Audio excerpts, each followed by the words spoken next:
How's it going, everybody? And welcome to the Liberty Bowl. It is live stream Friday. As you guys know, we come here every Friday, hang out, recap the news for the week, smoke some herbs, and have a good time. But anyway, how you doing this week, oh Mr. Liberty Swine? Damn fine, man. Good holidays passing through. New year, a new batch of shenanigans popping off almost immediately, of course. So Right. lots of bullshit about, and feeling pretty good. How about yourself, bro? Doing pretty good, man. Doing pretty good. Yeah, fucking.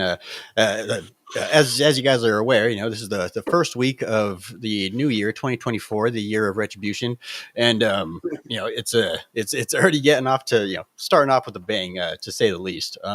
We got a couple different stories. We actually got quite a few different stories. I mean, the one thing that everybody's really talking about right now is the Epstein files, right? So I mean, we're going to be talking about the Epstein files. We also have on January 1st, actually, day one of 2024, one of my predictions comes true, and we get a fucking terror attack over in Rochester, New York. We're going to be talking about that. Claudine Gay, the, of course, ultra woke super commie, president of Harvard, well, now former president of Harvard, has officially resigned. So that bitch is gone.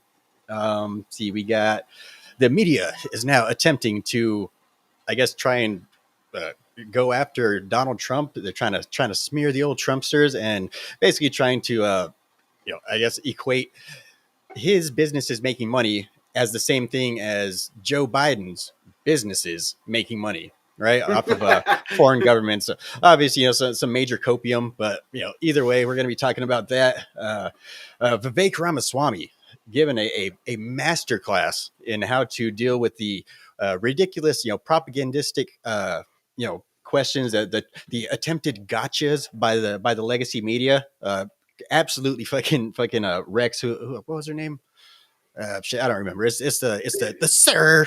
It's that lady. Yeah, Right. yeah, Right. yeah, and it's also the Bloomberg could have given every American $1 million. Right.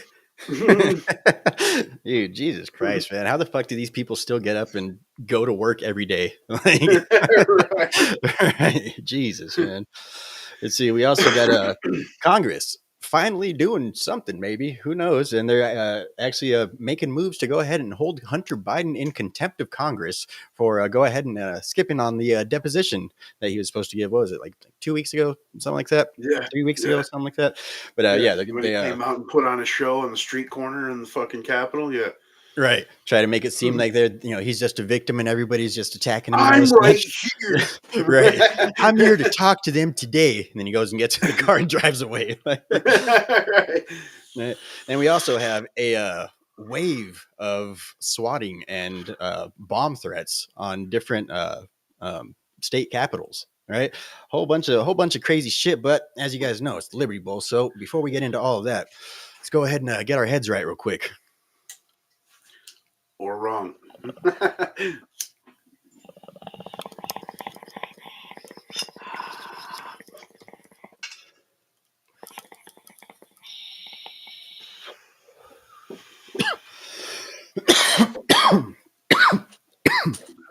Oh, yeah. Of course, you got to get the old Cafagna. Right. Cheers. Right. Only Friday nights where you catch me at 10 o'clock sipping coffee. Right. All right, man. So anyway, let's go ahead and get into this real quick. Go ahead and pull up the videos and stuff, man. But anyway, what would you do this New Year's? Hung out with fam, good food, and that's it, man. I was actually when the ball dropped, I was painting in my kitchen. We got our first comment on the Jews tubes here. Dogface saying we're not going to talk about 10-foot aliens in Florida. What the fuck, man? I only heard of that. I actually didn't look into it yet, but yeah, I saw like a short video about it. But yeah, I don't know enough to actually get into it yet. But I mean, shit, if you want to comment on it, man, go ahead, let her rip. If you know anything more than I do about it. I mean, obviously, it was about cops responding to an incident at a mall where there was supposedly some teens doing some shit. They're saying they were there to prevent violence, but there was people saying that everything got shut off, the power, different cell phone networks and whatnot. But of course, there was people from distances taking footage, and there's not much out there as far as this claim is concerned. But there's people saying that they witnessed the cops firing on 10-foot aliens. And and if anyone got to watch Salty tonight, he just said it was basketball playing Blixes. But Shit, where else but Florida, man? right, Right. Actually, I think Miami's trending on X right now, but yeah, fucking crazy shit, man. So, just real quick while we're on the topic, what's your personal thoughts, man? What do you think it was? if it was aliens or not, I think people were shitting. I don't believe the cops were out there firing on 10-foot tall beings in broad daylight. You know what I mean? I don't think that could be kept under wraps, like in again broad daylight, a metropolis at a mall. You know what I'm Right. saying? Somebody would have Did you captured see that? something on a cell phone. Did you see that line of cars though, man? That line of cop cars Yeah, there. yeah, Yeah, they had the entire everybody out there. They came out in force, man, for right. a a fight at the mall But that somehow resulted in the power going out. it very well could tie into one of the topics as far as the rash of threats and whatnot. Right, right. Yeah, I mean, yep. There's definitely a whole lot of weird stuff going on, right? And like we said, it's the first week of the year. We already know that this year is going to go down in the history books. It's like I said, it's already the first weekend, and just all the signs are pointing to 2024 is going to be insane. It's going to be one for the record books, and as we're already seeing, getting off to a crazy start. We got fucking aliens landing in Florida.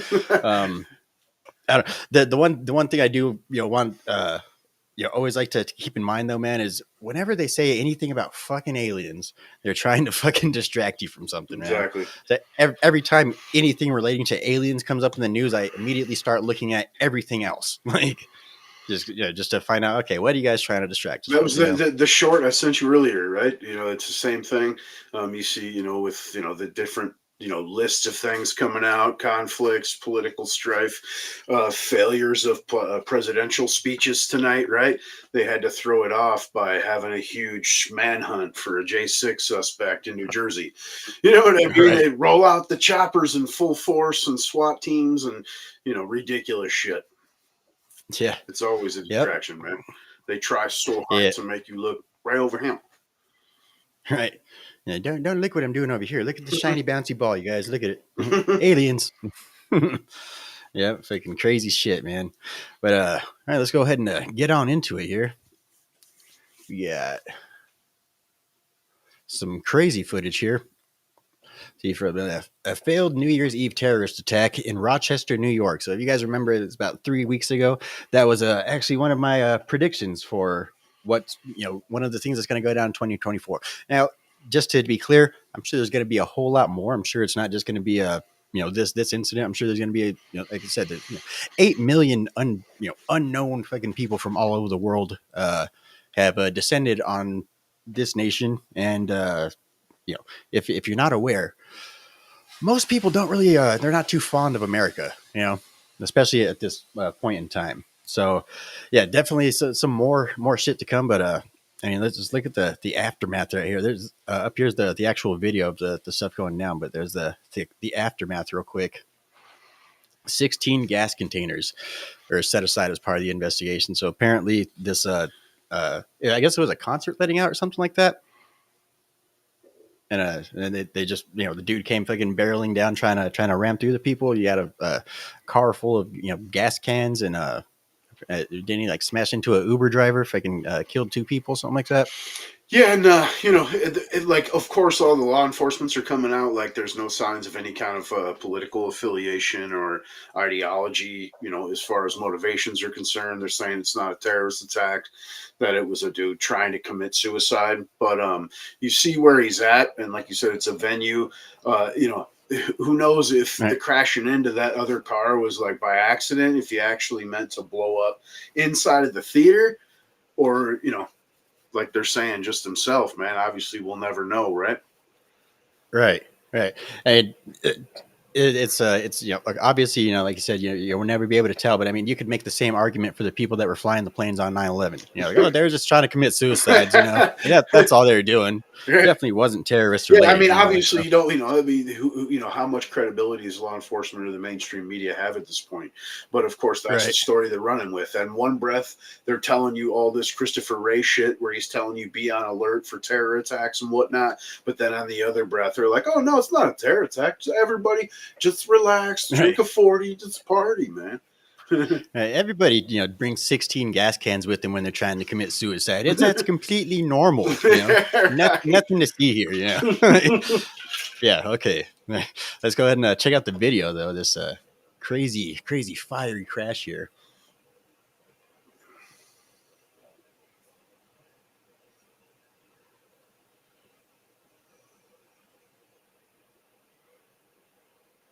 People are just rolling all slow and shit. Like, dude, get the fuck out of Right. there, son. Look at him. Huh, Is that the dude right there? I That's the guess dude that got out of so. the car, right? Yeah. Yeah. Oh shit. Yeah, I didn't see this one. I, Yeah. I only Let's saw see. like the video Yeah. of the aftermath. I didn't see this one yet. There he goes, man. That's crazy, man. Fucking insane, You right? instantly ban on the juice's tubes. Right. Wouldn't be the first time. Right. Right. And just so Some everyone way I'll knows, get dude, it. we have an alternate joint account as well on here, and we post like some shit for archives, and we haven't even used it in months, and YouTube's already struck it for no apparent reason. I guess they went back a year or something. Really? Yeah, Man. yeah, we've Yeah, lost we've lost the ability to go live on there. So good times. hell yeah. Yep. So, if you guys are not already subscribed to our Rumble channel, make sure you guys get over there and subscribe to the Rumble channel, or subscribe to our alternate channels. We're all over the place. If we need to, we'll even stream on this man's channel. So make sure you guys just subscribe everywhere. Follow us on X. Rumble X, Do what you BitChute. do. Yeah, get at it, Right. man. Yep. But so anyway, man, fucking what? I don't know. I mean, obviously, I think it was a fucking terrorist attack. They said they don't really know that if there's any sort of political, or they said okay, they said there's no political affiliation, but at the same time, there's No apparent, basically no apparent. yeah, I mean, they can't say anything for sure, right? right, Everything's alleged or apparent, or yeah. I mean, we've also got the we're not going to really cover it tonight, but didn't they just find out they released the identity of the Iowa school shooter? Yep, and of course tranny, and that makes four in a row. The last four mass Yep. shooters have all been gender fluids or binaries or whatever. So All right. here we Yeah. go again. So just like we were speaking on the last episode, though, I mean, it's the people that are unhinged and the people that are most likely to go out and commit acts of violence because of the fact that they got their panties in a bunch over some sort of because they didn't get their way, because apparently their rights are being taken away from them, and by their idea of rights, that means their rights to have power over to have dominion over you. That's their idea of rights, but yeah, so obviously, they're the ones that are most likely to, go off and start doing crazy shit. And as we see, we're going into this 2024 election year, and Donald Trump is by and far the front runner. All the oh, is it going to be a Haley or DeSantis? Dude, every time I see one of those types of articles, I cringe, Yeah. or every time they're like, oh, DeSantis and Haley, they're neck and neck. Like, who's going to take second place? Like, dude, you do realize that second place is like 50 points behind Trump. Like, it does not fucking matter. Right. Like, there is no even if you could absorb the other's support completely, we're talking about right. like 18 total. You know what I'm Right. saying? Yeah. You still ain't got a fucking chance, dude. Like, Yeah. there's no fucking possibility that anybody that's going to be anybody other than Trump, Mhm. I mean, of course, other than the whole, lawfare aspect, which is, they're going in full force with that. But at the same time, it's, obviously there's no actual reason other than the fact that these people are are corrupt and evil people, why Trump can't be on the ballot. He's never been charged with insurrection, never been obviously never been charged. He's never been convicted of it. And yeah, just all around there's no actual grounds to legitimately bar him from the election. So that's why they're waiting right till election season, so that way they could just like, oops, whoops, guess it got struck down. Too bad the election's over, huh? That's their plan at this point, right? Obviously, it's not going to end up working. They're like I said, I've predicted earlier too. Their next move is eventually going to be someone's going to try and make an attempt on Donald Trump's life, but in terms of political violence and stuff like that, we're going to see a lot more of this coming from the unhinged leftists during this 2024 election season. And it's obviously it's going to continue to work in our favor every time they fucking go off and do some ridiculous shit, especially now that we have more people paying attention to what's going on in the world, or at least a small portion more than usual. It's I think it's just gonna be all helpful for us. It's gonna be rough times out there, but ultimately, I think it's gonna sway the minds of the normies in our direction. I think their next mode of attack obviously is going to be the Supreme Court, because they've agreed to take up both the Colorado and the Maine instances of the ballot removal. And we've seen when they overturned Roe versus Wade, like people were trying to break in and kill Brett Kavanaugh and his family and whatnot. And, they acted like it was, they're just protesting. It's freedom of speech. Right. But then you see like Judge Engeron with Trump, you have some, idiot that has too much time on their hands or what have you, that's leaving threatening voicemails, that's some random, no association, and that's enough to gag Trump in court. You know what I mean? Right. I mean, expect it to ramp up. They're talking about recusal of the 3 appointees from Trump. Obviously, just those 3 right there taken out of the equation will tilt the scales. And then it's a continuous attack against Clarence Thomas, the only black man on the Supreme Court that they're supposed to be the champions of. You know what I mean? Because, of a different thought paradigm. And, they keep saying that he's corrupt because he's gone on vacations with people or whatnot, but yet they can't show a single jurisprudence instance of the man voting along with, like against or for anyone that had anything to do with any personal relationships. Right. And then you also got, fucking Jamie Raskin coming out here trying to, Clarence Thomas should recuse himself from, working on the Trump election case, right? He's basically trying to say, when it comes to recusal, that's the one thing that the Democrats will never ever do, right? So he's trying to say that, it's a conflict of interest to have, Clarence Thomas, deciding on whether or not Donald Trump. Right. Because it's damning to our case. God damn it! Right. But at the same time, dude, you have people over here like Katie Hobbs running her own election. Obviously, there's lots of mistakes and mishaps that went on in the election here in Arizona, and then you have her also go ahead and certifying her own election. Basically, she announced she went ahead and installed herself, and then now she's even going after the electors that were trying to say like, well, wait a minute, we can't certify this because of the fact that all of this bullshit went on in Maricopa County, right? So yeah, that's not in their in their game plan, but they want you to do it. They think that the conservative side should do it, right? But they would never do anything like that, But it's a crazy. And if crazy you ridiculous. question anything about an election, you're a denier, as if you're denying it ever took place. But yet they'll, every single election they lose, they take to court, or they continue to never, and acknowledge the fact that they lost. I mean, look at Abrams, look at Clinton. I mean, it's still to this day, it's Russians. You know what I'm saying? It's Blix's voter suppression, when in reality, fucking, more black voters have turned out in the previous 2 election cycles than like in history. Right. You know what I'm saying? Yep. They can, man, then we got we'll get into it later because it's one of the videos, but yeah, basically, the Democrats are even acknowledging that, there's more black voters starting to go toward your side. You don't want to alienate them now. You better, renounce white supremacies. But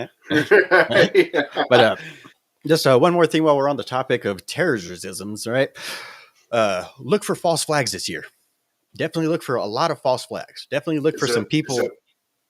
Was it? are you going right into the fucking the rash of bomb Oh threats or no, no, whatever? no, no, not that one yet. I mean, we All right. really we could if we wanted to, but It uh, kind of ties into it, you know what I yeah, mean? Like, yeah, yeah. It'd be a good transition. So we'll be talking about that in just a second. But uh, definitely look out for false flags, right? So like you said, the left going ahead and becoming unhinged as they become more and more aware and accepting of the fact that Donald Trump is going to be president in 2024 or well in 2025. Um, they're gonna do some unhinged shit, and that's going to alienate some of their a lot of their support. So be on the lookout for false flags where they somebody that's like that fucking I like Joe Biden better than Donald Trump. Look for those type people going out there and doing some ridiculous shit, right? Some obvious right. people that do not agree with anything ideologically on our side whatsoever, but still the media likes to lump them in with us anyway. So look out for those types of attacks going on, right? And just remember, we're fucking winning right now, man. No need to get upset. No need to fucking go out and cause no fucking problems and shit. Just go out there, fucking be cheerful, spread the fucking word of you know the deep state and all their corruption and shit, and just let let it fucking walk on sunshine, man. We're winning right now. But yeah. So anyway, fucking, we also got a whole rash of bomb threats that have been going off into different states. I do have a map here. I'll be pulling up in just a second to illustrate which states have had their capitals basically called for a bomb threat. So we got, he was it Oregon, Nevada, fucking was it Montana, North South Dakota, Nebraska, uh, you know, basically a whole Michigan, it's Pennsylvania, Maine, right. fucking. It's there's no it doesn't look like it's anything like Democrat states, anything like that. It's also conservative states. It's all over the damn place, right? But yeah, a whole wave of different bomb threats being made, and then at the same time, we also have a whole bunch of different swatting going on to a whole bunch of different content creators. Obviously, Sticks was attempted to. They attempted to swat him. People like Tim Pool have been swatted countless times, but there's a big rise of swatting going on in America right now. And yeah, I don't know. What's your thoughts on it, man? Where do you think it's coming from? I think swatting to me, I mean, I think it's coming from the left, obviously, right? Fucking chaos operatives, which Mm, is, communism or communist revolution 101, so chaos. But swatting, right, to me amounts to attempted terrorism. They're yep. they're they're attempting to initiate fucking government monopolized violence on you, man, and hoping that it goes that way. Luckily for the most part that I know of, for the most, to the fullest extent, and nothing's really popped off yet. Like, there's been, no reason for it to go any further than, look, everything's cool. This is bullshit or whatever. The bomb threats, again, is just fear tactics, right? And a way to desensitize for people that there's going to be a bomb threat. And they're like, oh, it's just one of that bullshit again. And then something's really going to pop off. Right. They Right. do the whole cry wolf method. Right, and like you said, I mean, we have at this point 10 million people that's poured through, and it's not just like it's our Mexican brothers. It's nothing like that. Right. Venezuelans, Chinese, Pakistanis. At this point, the Palestinians who have currently pulled off terrorist attacks, regardless of what side you take. Political fucking violence is terrorism, and fucking they're coming in, and our government isn't even labeling them as such. We actually don't even have a category for them, so they're just pouring in, and it's not even just the southern border. 3,000% uptick at the northern border. Right. So I mean, like you just got done saying, you're going to see a lot more of this year. I believe it's fucking fireworks from here all the way until at least next January. Yeah. Yeah. Like, and then not to mention they've already found IEDs at the southern border. They shut down fucking what sector was it? Um, I forget the fucking name of it, but it's the Lukeville port of entry. They shut that down for a couple of days. They're already starting to get it reopened though. Yeah, this is it's they're getting overwhelmed. Yeah, who knows how many fucking terrorists have actually came through? The people that are actually on the terrorist watch list. Because again, that we've actually caught people on the terrorist watch list already. That's not Yeah. including the ones that are actually smart enough to just like, oh, I'm going to go an alternate route and I'm just not going to get caught. How about that? There's a Yeah, and who's to plenty say it's of even those. necessarily foreigners, right? I mean, like I said, it could just be the normal fucking culprits. You know what I'm saying? The scam tifas and Right. now Palestinian flag flying BLMs and all that jazz, bro. You know what I'm saying? Yeah. Yeah. Yeah. Definitely some crazy shit, man. It's I don't know. There's not to mention just the whole rash of humanitarian issues going on at the same time too. I got this video I'll pull up here. It's a bit heart wrenching, but it's this little boy and he's walking down the road by himself in Mexico and on his way to the border. And let me pull this up real quick. Yeah, definitely some fucked up shit to see. But this I guess this kid his group left him, just kind of left him behind. He wasn't able to keep up, and they just kind of abandoned him. And these people apparently came up and found him. And check this out. This, ¿Ah? ¿Me puede ayudar? ¿Qué pasó? Es que yo venía con un grupo de personas y me dejaron botar y no sé dónde están. No sé dónde están. ¿Te dejaron solo? Pues claro, me dejaron botar. ¿Te dejaron solo botado? Solo. ¿No vienes con mami o con papi o con nadie? ¿Ah? ¿Vienes con tu mamá o tu papá? Nadie. Yo venía en un grupo que venía de entrega con usted y al final me dejaron botar y venía aquí a pedir auxilio. ¿Te dejaron botado y te dijeron que vinieras a pedir auxilio? No, yo vengo porque si no, ¿para dónde me voy a ir? Allí voy a dejar y tal vez me pueden robar, secuestrar o algo. Te pueden Tengo robar. miedo. ¿Tienes miedo? Ok. Sí. Ahorita hablamos, ¿ok? yeah, that's the results of the open borders that we have here in Arizona, right? So all this, it incentivizes human trafficking, and this stuff it's all being orchestrated by the Biden administration, right? I wouldn't doubt it if they're actually in contact with actual fucking Mexican coyotes right now, helping these people get facilitated from point A to point B over here in America. As we already saw, there's that video of the coyote basically taking pictures of everybody as they walk through, and then as soon as they all get through, he basically looks and man, basically a big old fuck you to America, right? So all of this stuff, like I said, it's a full on humanitarian crisis. I was also reading an article the other day about like up in places like New York and Chicago and all that stuff. Right now, it's winter is coming. Winter's pretty much there. And they have a massive homeless problem. At the same time, the homeless problem that they already have within their own cities. Again, there's New York and Chicago. The huge homeless problem that they already have in their cities is being exacerbated, and at the same time, these people are being displaced by illegal immigrants, right? And this is again all a result of open borders. All of this stuff, none of this stuff would be happening if it was not for the policy currently in place by the Biden administration, man. Some fucked up shit. Yeah, and plenty of videos on my shit of shorts where Biden beforehand when he's previously when he's vice president talking about rushing the border, immigrants, shit like that. Exactly what's happening. Overwhelm the border. These people have the right to claim asylums just because we're America and we're rich. You know what I'm saying? Or we have a past that cashed in on the biggest world trade at the time. You know what I mean? It has, that doesn't mean the door's open and everyone has a right to be here or get a piece or anything like that, Right.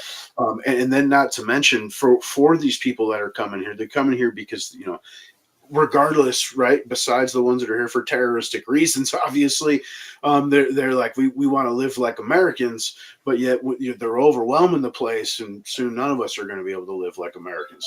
Like, Right. I mean, it's unsustainable, and, it's hard to even gauge the economic impact at this point. I mean, they're talking something, like $41 billion in the last, year and a half, but it's probably much higher than that. If they're, Yeah. you know how the government rolls with all debt, everything. If they say one thing, it's really two or three times that. Right. Right. Just the tip of the iceberg, man. Yeah. Yeah. Fucking. Cool. We got some new followers on the old Scrumbles, but yeah, I don't know, man. Fucking, it's obviously going to lead to some rough times. It's going to lead to some economic collapses, all that type of stuff. But again, like we said, this is just what's going to be going down over this next year. This 2024 is going to be absolutely insane. I actually got this video pulled up over here. It's actually from the Lukeville Port of Entry. This is from December 29th, actually, and this is basically what's going on. This is 3 minutes away from the American border, right? This is 3 minutes away, and this is basically the cartel going at it with the Mexican government. 3 fucking minutes away from our backyard.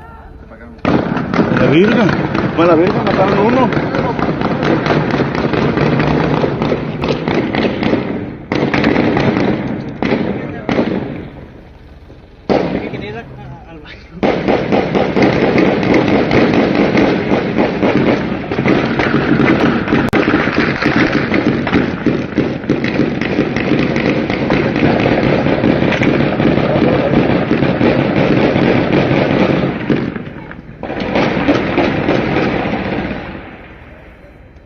Right, you get the gist of it. This goes on for another 2 minutes or so, but yeah, just right over on the other side of the fence. And we got a comment over here on Rumble from a person with a questionable name. Trump 2020, Pence 2024. He says they don't want to live like Americans. They are sent here to take over America and change it forever. Obama's dream, right? The change is coming, motherfuckers. I'm not talking. I'm not talking culturally live like Americans. I'm talking Right. about live like Americans in houses that are 2 to 3 times the average of the rest of the fucking world. I'm talking about air conditioning, hot water. You know what I mean? I'm talking about streaming services and yeah, Right. you can get that in Mexico if you're a drug kingpin or you work for the government. You know what I mean? But I mean the average shit that we take for granted here is living like an American, dude. Right. And at the same time, in terms of assimilation, we actually talked about this on the last episode, but in terms of assimilation, it's not going to happen, especially not when they're coming in these large of numbers. If you look at, place, every major city has a fucking Chinatown, right? All these places have, little Mexicos, little Africas, all this and that type shit, because of the reason for that is because they naturally are going to group together. They're naturally going to, start their own neighborhoods. They're naturally going to, basically take it this way. Say if America was to collapse and we all had to flee somewhere where they don't speak English at all, like say if we all had to flee to China, right? And again, completely hypothetical, just because the fact they don't speak the same language as us. But say a big old fucking mass of Americans went over to go flee America and go move to China for whatever fucking reason. So where do you think that we would all happen to congregate? Do you think that we're all just going to immediately like, let me turn around and learn Chinese and, start living the way that the China people do and shit? No, we're basically going to go find the other fucking people that speak English, the other people that are American, and we're going to start hanging out with them. Right. That's basically the same thing that they're going to be doing here in America. That's why they're not going to actually assimilate. We're going to start having places like Dearborn. We're going to start having, different Chinatowns all over the place. We already, here in Arizona. Well, there's places like Dearborn because they never wanted to be culturally like us, man. You know what I mean? Right. Like, I'm sure like this guy was just pointing out there's people that have been here for 20 years and still refuse to fucking speak English.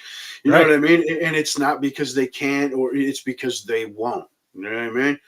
And it, there has to be a cohesive unit for a society to function right, regardless of circumstance. And you just can't let people build no-go zones in your country here in the West, man. We're turning into France over here. Yep. Yeah. Trump 2020, Pence 2024 says Got to change Pence out. It was a 2020 mistake. That's what I actually figured. I figured Yeah. you probably made your name beforehand. You probably was figuring just the natural succession of how things normally go. If Trump would get a second term and then his vice president would get his first term, right? But yeah. Oh man, the irony now, right? Oh man, yeah, hindsight, But Right. yeah, but yeah. There's a no chance of these people basically assimilating and living the American lifestyle. Shit, we don't even have the majority of fucking Americans don't even want to live a fucking a free American lifestyle. They want to be fucking socialists and commies and shit too, right? So yeah, that's it's an unmitigated disaster, right? There's no other way to put it, Yeah, and it sucks because I think the majority of us just want to be left the fuck alone, man. You know Right. what I'm saying? Really, Right. stop taking my cash, dude. Let me, make my own life and fuck right off. Right. It's shit. You could boil the American dream down to just that. It doesn't even have to be the white picket fence and a house and all that shit. Right. American dream, just leave me the fuck alone. Yep. The American dream at this point is to just not get fucking, cashed out or murdered or, you know what I'm saying? It's getting to that point, man. And I don't just mean on strats. I'm talking about, the state, bro. The world's largest gangs known to man. Yeah, it's going that direction. I mean, the Valley Forge, Biden speech tonight, if you can call it that, absolute divisional bullshit. Of course, I mean, you expect no less. Defiling fucking, GW spot, of course, and went on to say, we're the worst things in America, man. It's all, the MAGA, right? That you want America to retain its or go back to its greatness of like its zenith 80s 90s, and that's what really Trump represents, man. He's the face from the 80s and 90s, and the opulence of America, and that's what people don't want to slip away is that whole cultural superiority thing where every country was trying to be us. You had little Japanese kids dressed like Michael Jackson and Elvis, and you know what I mean? Yeah. Now this is nothing but Pakistani films. Right. Like we say, America's key export for the longest time has always been culture.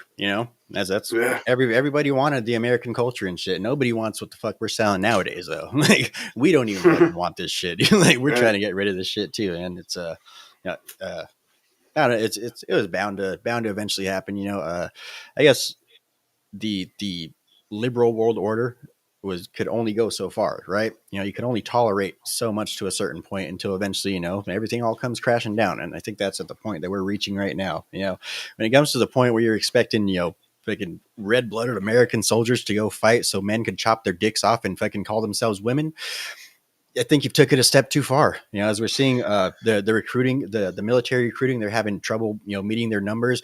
Local police departments are having trouble, meeting their recruitment numbers, all that type of stuff. And so, yeah, nobody wants to fight for this shit. And that's what the problem is. You even have the likes of the weak-wristed lizard Macron over there in France saying, don't import American liberalism. That, basically it's a cancer. And people, I mean, and it's funny because when Trump was in office, regardless if people respected him or not, they either feared him or they were worried about what he could do, and it kept him in line. You know what I mean? Whereas now, I mean, we're for real the laughing stock. Like, sure, they made a Trump balloon in Germany of him being a fat guy. Who gives a fuck, man?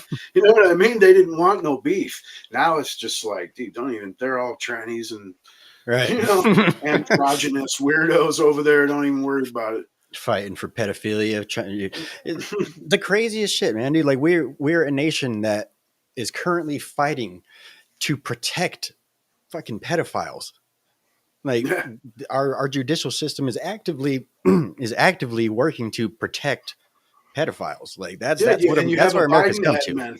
You have a Biden admin talking about canceling trade deals and loans and stuff with African nations if they don't make gay marriage legal and shit, man. Right.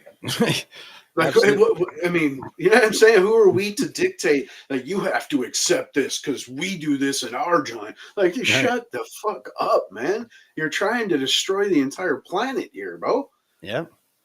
It's funny. I remember, being younger and stuff like that, and you'd always see like the foreigners and stuff like that, like, oh, stupid Americans are so arrogant, and don't know nothing. I understand it now.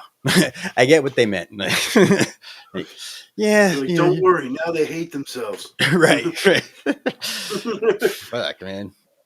Yeah, the old ideological subversion. Like Yeah. complete demoralization of the country. And it becomes apparent when you actually call it demoralization, to find out where it's all taking place. Right? Who's the side that lacks any semblance of actual moral standing in America right now? Yeah, the left has zero principle, man, and you hate even calling them anything but the left because every word that they use to describe themselves is just a sick distortion of an actual something that holds meaning, liberty or democracy, or you know what I mean? Right. Yeah. Yeah, you just call it what they are, man. Fucking communists. United States commies, man. I actually say a fascio communist hybrid per Right. se. Right, but they'll stand in your face and swear that they're capitalists as they fucking, we gotta tax you more to give Right. that shit to the Blixes. You know what I'm saying? No, man, that's not how this works, bro. Right. Yep. Complete fucking decay of the American system. Let's see, you got Trump 2020. Well, we'll just shorten it to that, right? What's the difference between conspiracy theory and the truth? 6 months, right? Yeah, or weeks. Right. Or it depends, in We the got a case of comment old over Epstein. on the Jews tubes says, look at the judge that wouldn't marry those people because they were gay. She got fined $100,000, All right. 100 racks, bro. Yeah, That's insane. Yeah, crazy ass shit, man. Yeah, a judge can deem himself a real estate appraiser, but another judge can't decide on who they, commit ceremonies with. Right. What? Yeah, fucking clown world. Yeah. Let's see. Go ahead and pull up this old article, man. Speaking of fucking the difference between a conspiracy theory and the truth, 6 months. In some cases, it takes a little bit longer than that. Maybe a couple of years. And it's at this rate, who knows if we're ever gonna get the fucking truth? They're just gonna slow IV drip us out. There you go. Switch to this tab, and there we go. So yeah, they're just going to go ahead and continue to give us the slow drip of the Epstein files. We're never going to actually get the truth to the Epstein files, but they're going to go ahead and slow roll this kind of bullshit out for us, right? So let's see. Breaking: third round of Epstein documents has been unsealed. A computer removed from Epstein's Palm Beach mansion before the FBI conducted a search. So there was two previous releases. I believe the first one. I don't remember. Let's see. Judge Loretta Preska on Wednesday unsealed the first catch of documents from lawsuits related to Jeffrey Epstein's abuse, which potentially included the names of over 150 people. All right, so that was the names of all the celebrities and basically people of I guess just people down to housekeepers, everybody and shit, everybody that's ever flown on a Epstein's plane. Basically, that was basically the first catch that they released, right? See, the second catch of Epstein's docs was unsealed on Thursday. According to the second trace of documents obtained by the Gateway Pundit and reviewed by this reporter, one Epstein victim, a minor teen dubbed Jane Doe 3, said she was trafficked to prominent American politicians to, quote, obtain potential blackmail information. The Gateway Pundit obtained the third round of Epstein documents on Friday, and according to the testimony, computers from Epstein's Palm Beach mansion were removed before the FBI conducted a search of the properties. Yeah, apparently they were at the property without a search warrant and actually fucking took, photos of shit. But, normally they would contact a judge, get an immediate fucking, warrant and seize that shit. But of course, this guy's a billionaire who deals with high-end people. You're never going to hear their name. And they just walked away, came back 4 days later. So they had plenty of time to sweep the joint. And of course, everything was gone. Yeah.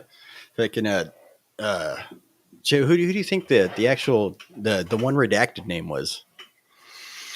I have no idea, and there's a good possibility we may never find out, and especially we're not going to find out people of actual consequence. I don't Right. think you're going to hear any sitting congressmen or senators, anything like that. I don't think you are. And at the same time, even if we do get any of those names, we're never going to get any actual definitive, evidence to actually like see they did that shit. Yeah, and if you notice, any time that a leftist goes against, their asylum or whatever, something sexual comes out about him. And this time, Right. obviously, old Dershowitz, he's been a leftist attorney the vast majority of his life, and was this guy's attorney, but also speaks out in favor of Trump as far as the constitutionality of him being removed off ballots and whatnot. And then, of course, bam, something sexual comes out about him. All right. Yep, that's like we were talking about. I think a couple of weeks back. Basically, there's not just one Epstein out there, right? There's a whole bunch of people, different people for a whole bunch of different people that have different vices and stuff like that. I'm sure, not every fucking political leader in the world. I'm sure not every person of consequence in the world. I'm sure not every celebrity in the world is into 12-year-old girls, right? Lots of people have different vices. Lots of people have different thumb screws. But the one thing that is for sure is just about everyone has their thumb screw of some sort or another. Whether it's insider trading, whether it's 12-year-old kids. It doesn't matter. Drug addiction. I don't know, what have you. Every person has their stuff that they don't want going public, right? And there are people that have all of that stuff, right? There are people that basically sit there and that's their entire life is to have different sorts of information on these people and access to different people in high up places, right? And like I said, Jeffrey Epstein is just one of many. All right. And so we're never going to actually get any actual definitive evidence, right? Because they're just going to keep all this stuff locked away. Right. We have a clear example of the double standard here. Trump 2020 says FBI waited months after he was arrested before going to search his island home so that his clients could clean the evidence out. They immediately searched and seized Trump's lawyer's papers at the lawyer's home and office. At the same time, we're also seeing the every time that they get a chance to, they're going to try and mention Trump's name, right? So as we know, so far, the only thing that we've seen related to Trump in any of these documents is basically exonerating evidence, or exonerating a testimony, where basically someone's, like, yes, I've met Trump before. No, he was never at any of Epstein's places. No, he never seen him, with any of the girls. None of that shit, basically. And then we also have evidence basically saying that one of the underage girls they're trying to bring them into one of Trump's casinos or whatever, and basically they're like, no, underage people cannot come in the casinos, right? So the only evidence that we have relating to Donald J. Trump in any of this stuff is basically, like I said, exonerating evidence. So I mean, but of course the media is going to get every single, use every single chance, every single opportunity they can to basically try and in any way tie Trump's name to this case, right? Now, what's your thoughts, man? Yeah, I mean, obviously it's the show. They got to put Trump's name out there, and it's funny that they don't seem to mention the fact that he was the only high-profile person that came out and gave a deposition like against fucking Epstein, All right. right? And also banned him from his club for hitting on one of his members' daughters. Was immediately kicked out of Mar-a-Lago.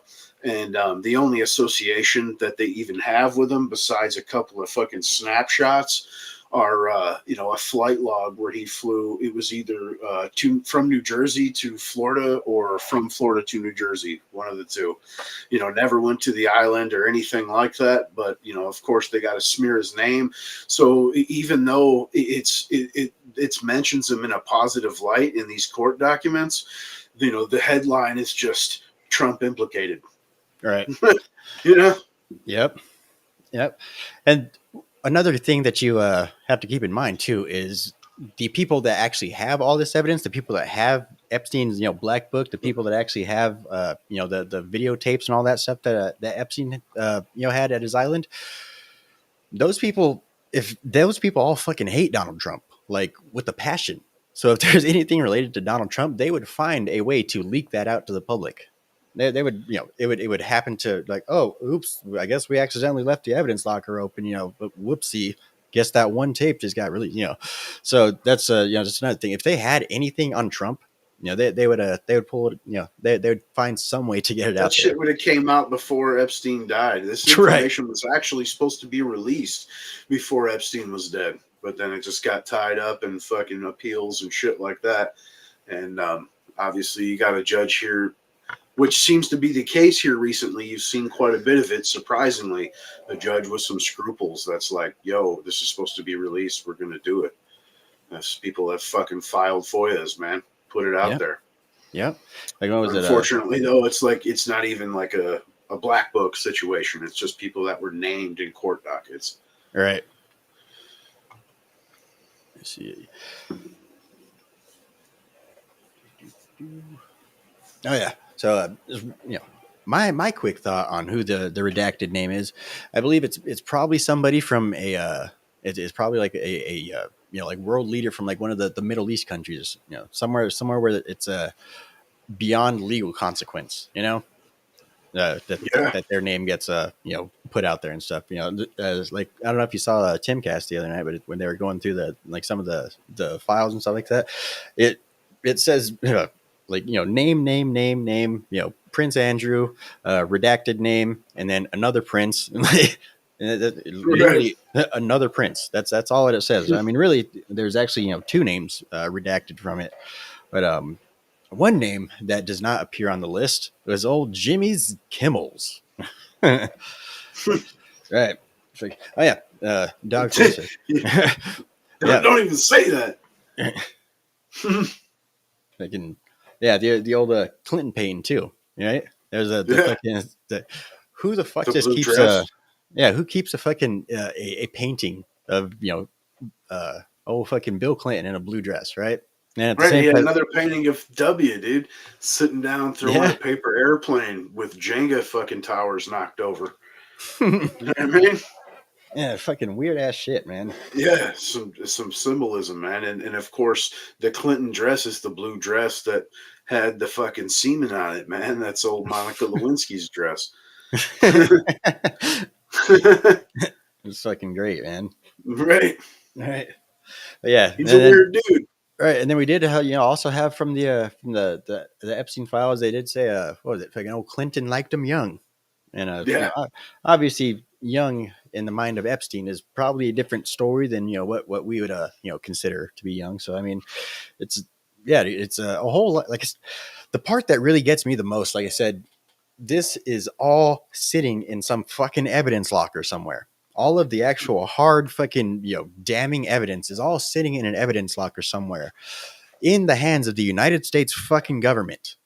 Right. And you still want to try and tell me that, fucking our system's not corrupt. Like, no, there's nothing to see here. Like fucking we're the freest nation on earth. We are the beacon of morality and justice in the world. America. Dude, you guys are fucking protecting pedophiles right now. Go fuck yourselves. Shining light in the sea of poo. I mean, you have presidents and whatnot, prime ministers coming out of basically what we consider to be third world countries saying America can no longer lecture us about elections or dictate, being a dictator or what have you. And, it's pretty sad to watch, but it's funny that it's Biden. I mean, it's hard to not laugh when you see him out there like, and then, like tonight they had them all fucking cracked out, to stand out there and spew hate and division. Right. But, actually, I haven't seen any of the videos from tonight. Let me see if I can find one real quick. They held it a day early because the Biden admin thought it might be too cold tomorrow on the old anniversary of J6's, the worst days known to fucking manses, right? This is worse than Pearl Harbor and 9/11's combined. Definitely a day to remember, dude. You know what I mean? Yeah. Let me pull this one up real quick. Not like I said, I haven't really seen any of these, so You know, it'd be like salty, like we're lighting off fireworks, dude.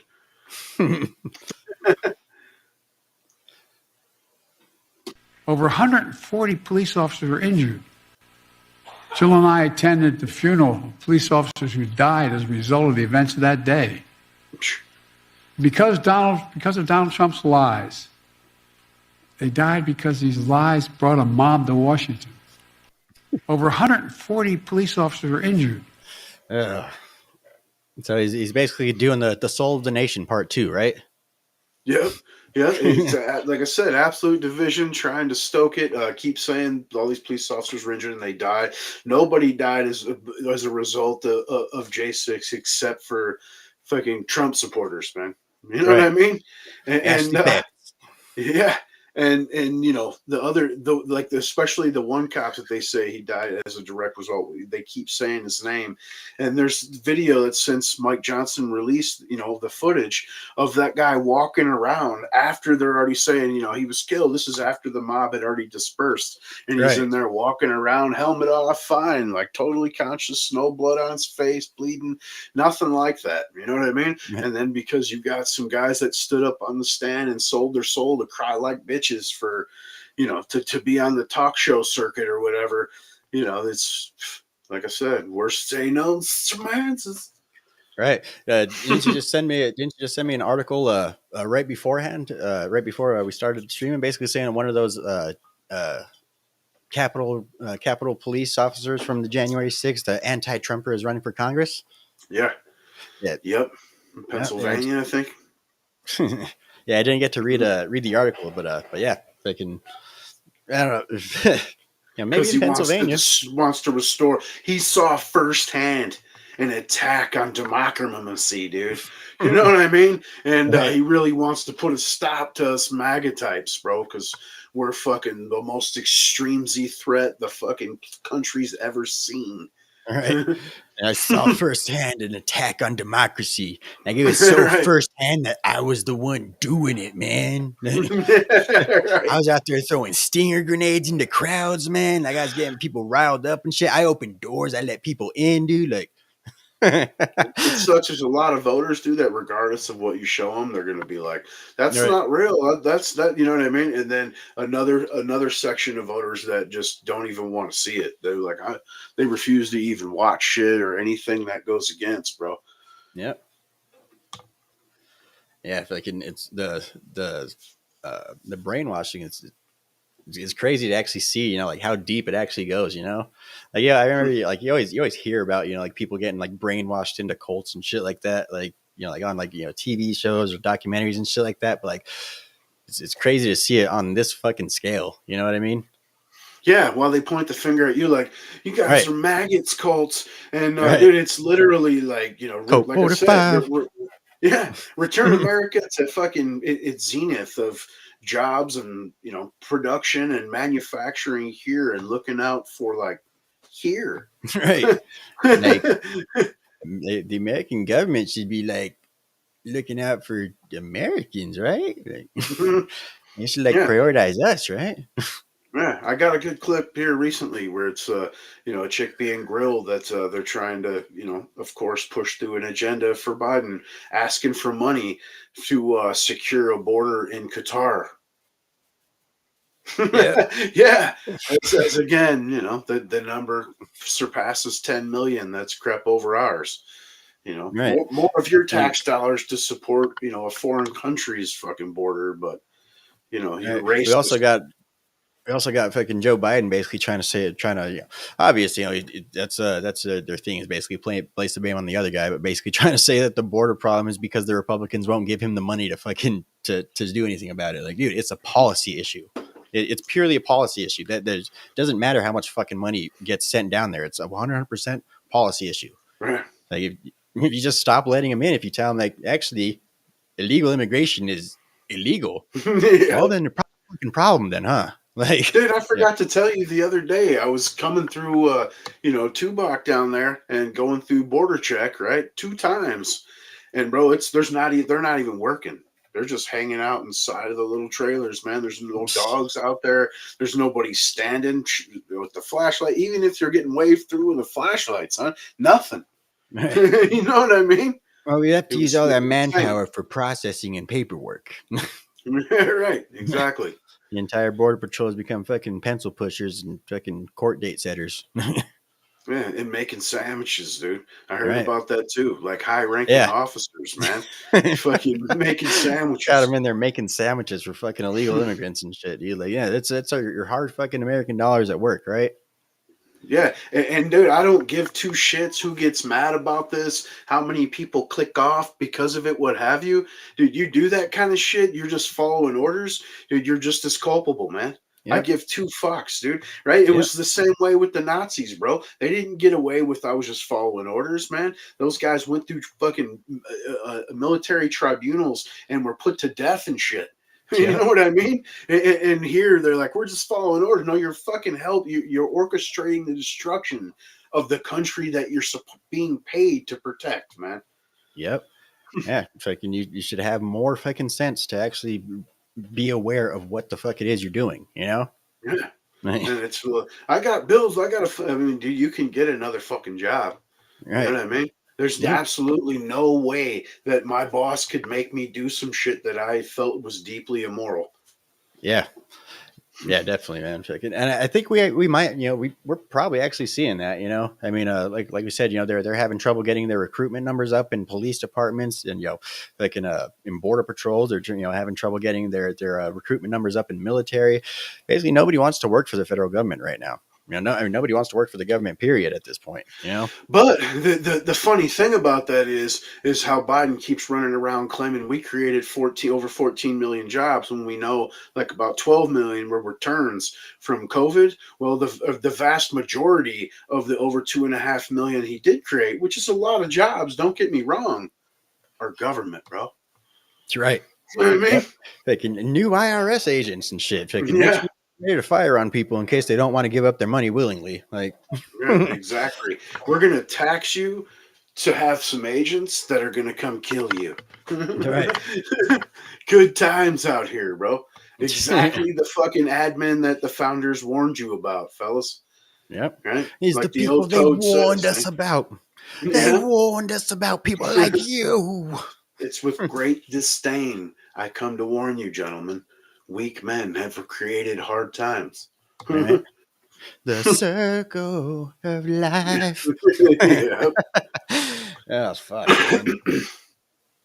Well, let's go ahead and get on moving on. So, Trump 2020 says, let's see, he says Trump's name is mentioned 4 times in the report. One was interference to Trump casino, to Trump. Oh, okay, yeah, the trip to the Trump casino and shit.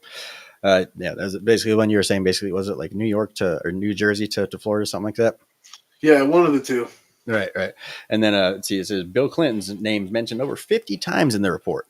And as we do know about Bill Clinton, he does have a bit of a sexual proclivity. You know, that's kind of his thing. That's as big as they're going to go. That's my opinion. They then threw out Prince Andrew, right? Mm-hmm. And then now and Bill Clinton, which we already knew about these two though. So they were just verifying the 2 like biggest names basically that they could, and then they're like, there you go, and then the rest will just be, you know, stupid, meaningless bullshit. Yeah. Like court docs that have Trump's name so they can say it. Like I said, it actually says the opposite of everything they claim. The Epstein files is going to be like fucking the new aliens, you know. Fucking right. whenever they say whenever they say fucking Epstein files, fucking, you know, whatever, you know, fucking just automatically assume that, you know, it's a distraction, you know, it's a trap, you know. Yep. Every 20 years we'll release a new slightly less redacted version. How about that, guys? Right. Fucking right now you get this one big page with a whole bunch of black on it. There's 2 names. See you later. Fucking crazy, man. Yeah. And the vast majority will just be like, okay. You want to talk about fucking Claudine Gay basically resigning with pay for whatever fucking reason, however the fuck that works. 1 million.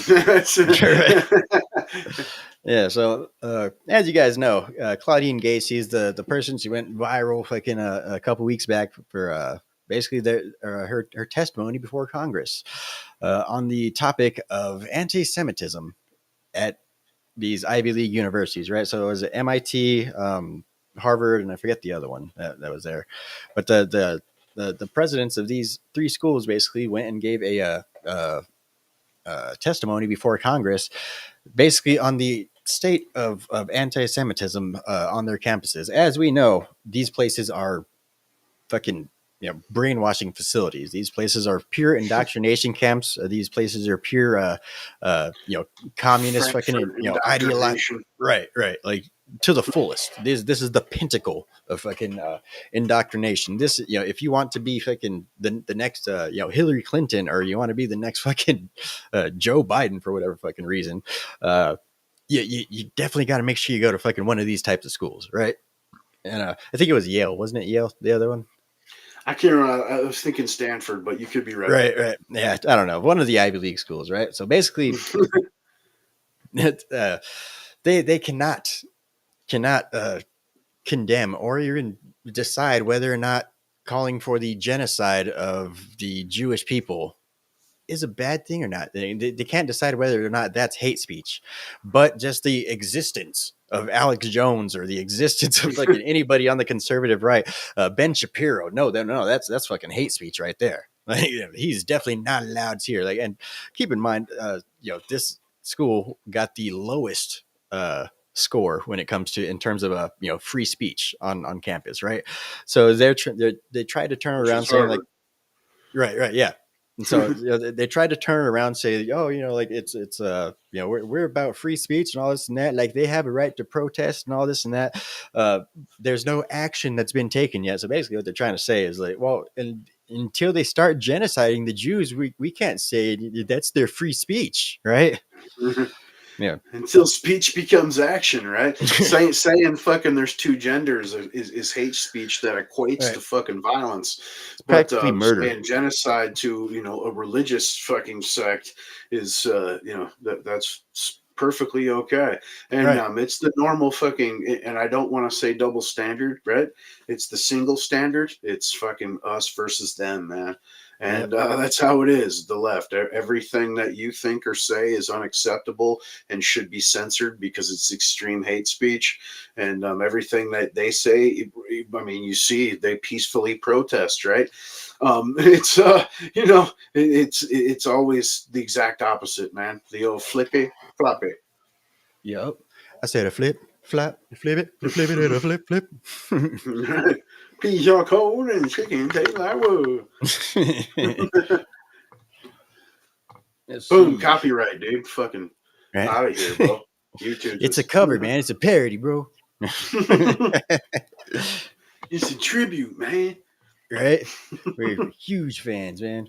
So just to straighten things out real quick, because it seems like we got to do this every time we bring up this subject, where we're not super like, oh, everything's anti-Semitism. It's like, no, like, you're Nazis, they're Nazis, everything's a fucking Nazi, everything's about the Holocaust. We're not those guys, right? But at the same time, like you said, it's really like kind of a us versus them type thing. And we're not necessarily on the side of Israel. We're not necessarily on the side of the fucking Jews. We're just against them. We're against the fucking communists. We're against the fucking the woke. We're against the far left, right? So whenever they happen to attack, it makes only logical sense that basically we point out the lack of logic in their actions and stuff, right? So again, we're not gonna go over there and bow down to Israel. We're not any of that stuff, right? We're just basically out here calling a spade and basically pointing out the obvious, right? When it comes to where we stand, if it's not America, it's not our problem. That's basically the whole idea of America first, right?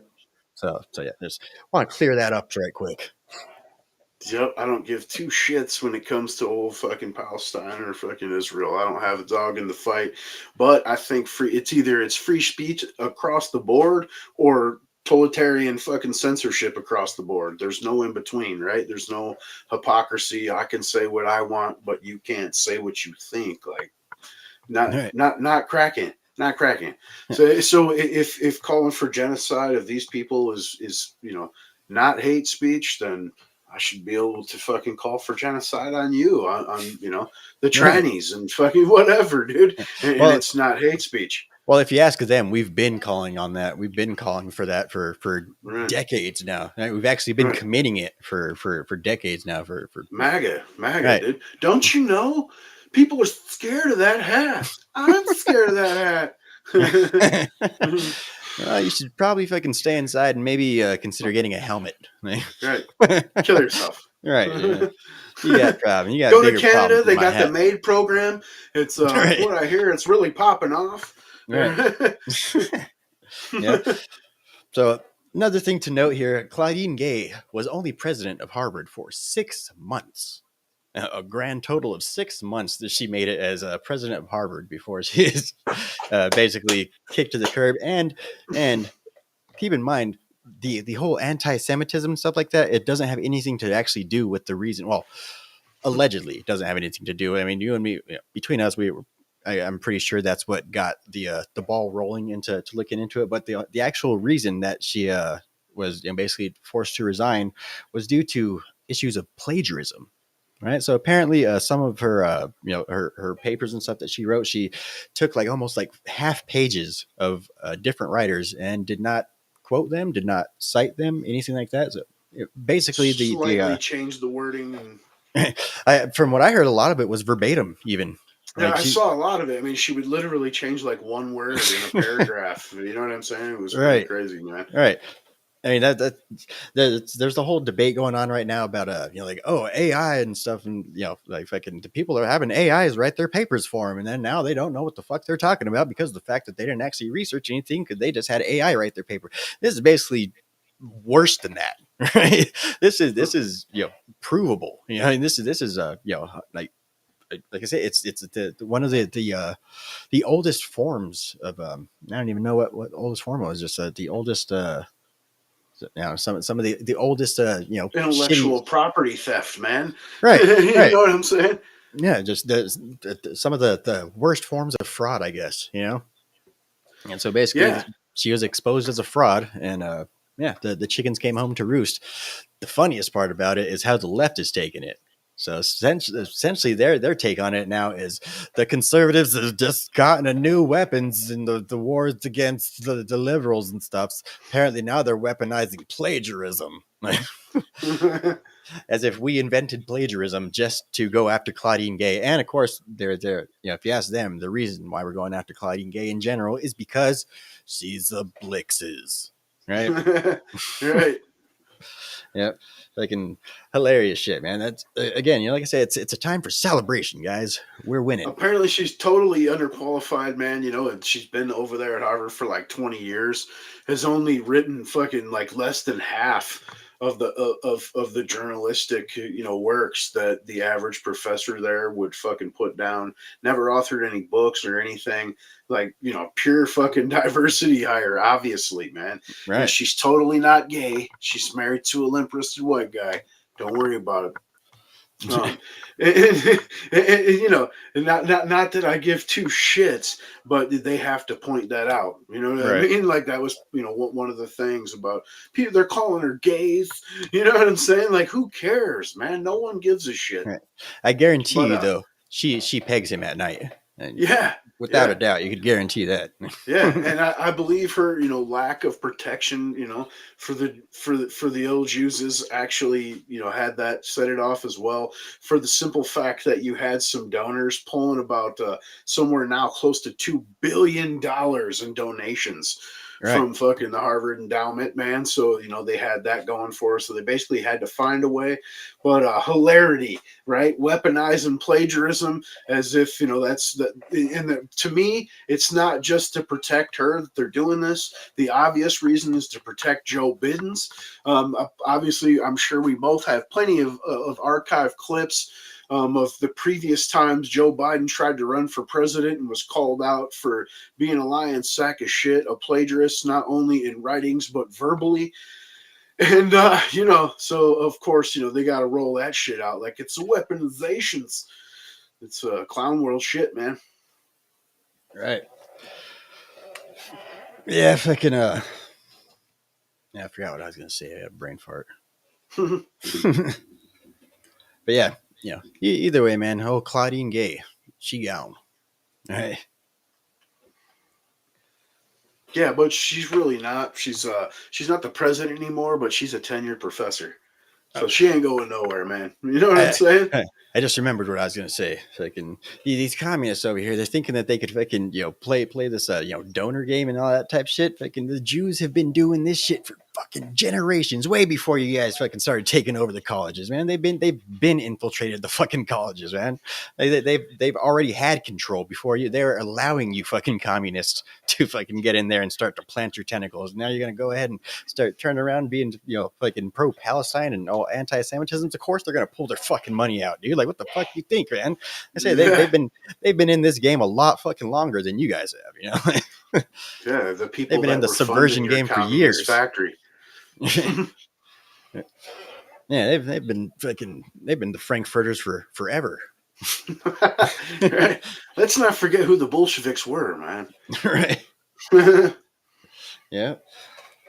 Fucking let's see. I don't know which way you want to go, man. You want to go to Vivek, or you want to go to the Biddens? I mean, you can always do the Crusher first, man. You know what I mean? Old Vivek, dude. He's, right. This is actually the one I'm looking forward to, man. Dude, fucking Vivek fucking murdered this bitch, dude. Like fucking, she just like fucking brain exploded. Like, true story, not a joke, not hyperboles. There you go, and pull these up real quick. I gotta knock at the door. Hold on.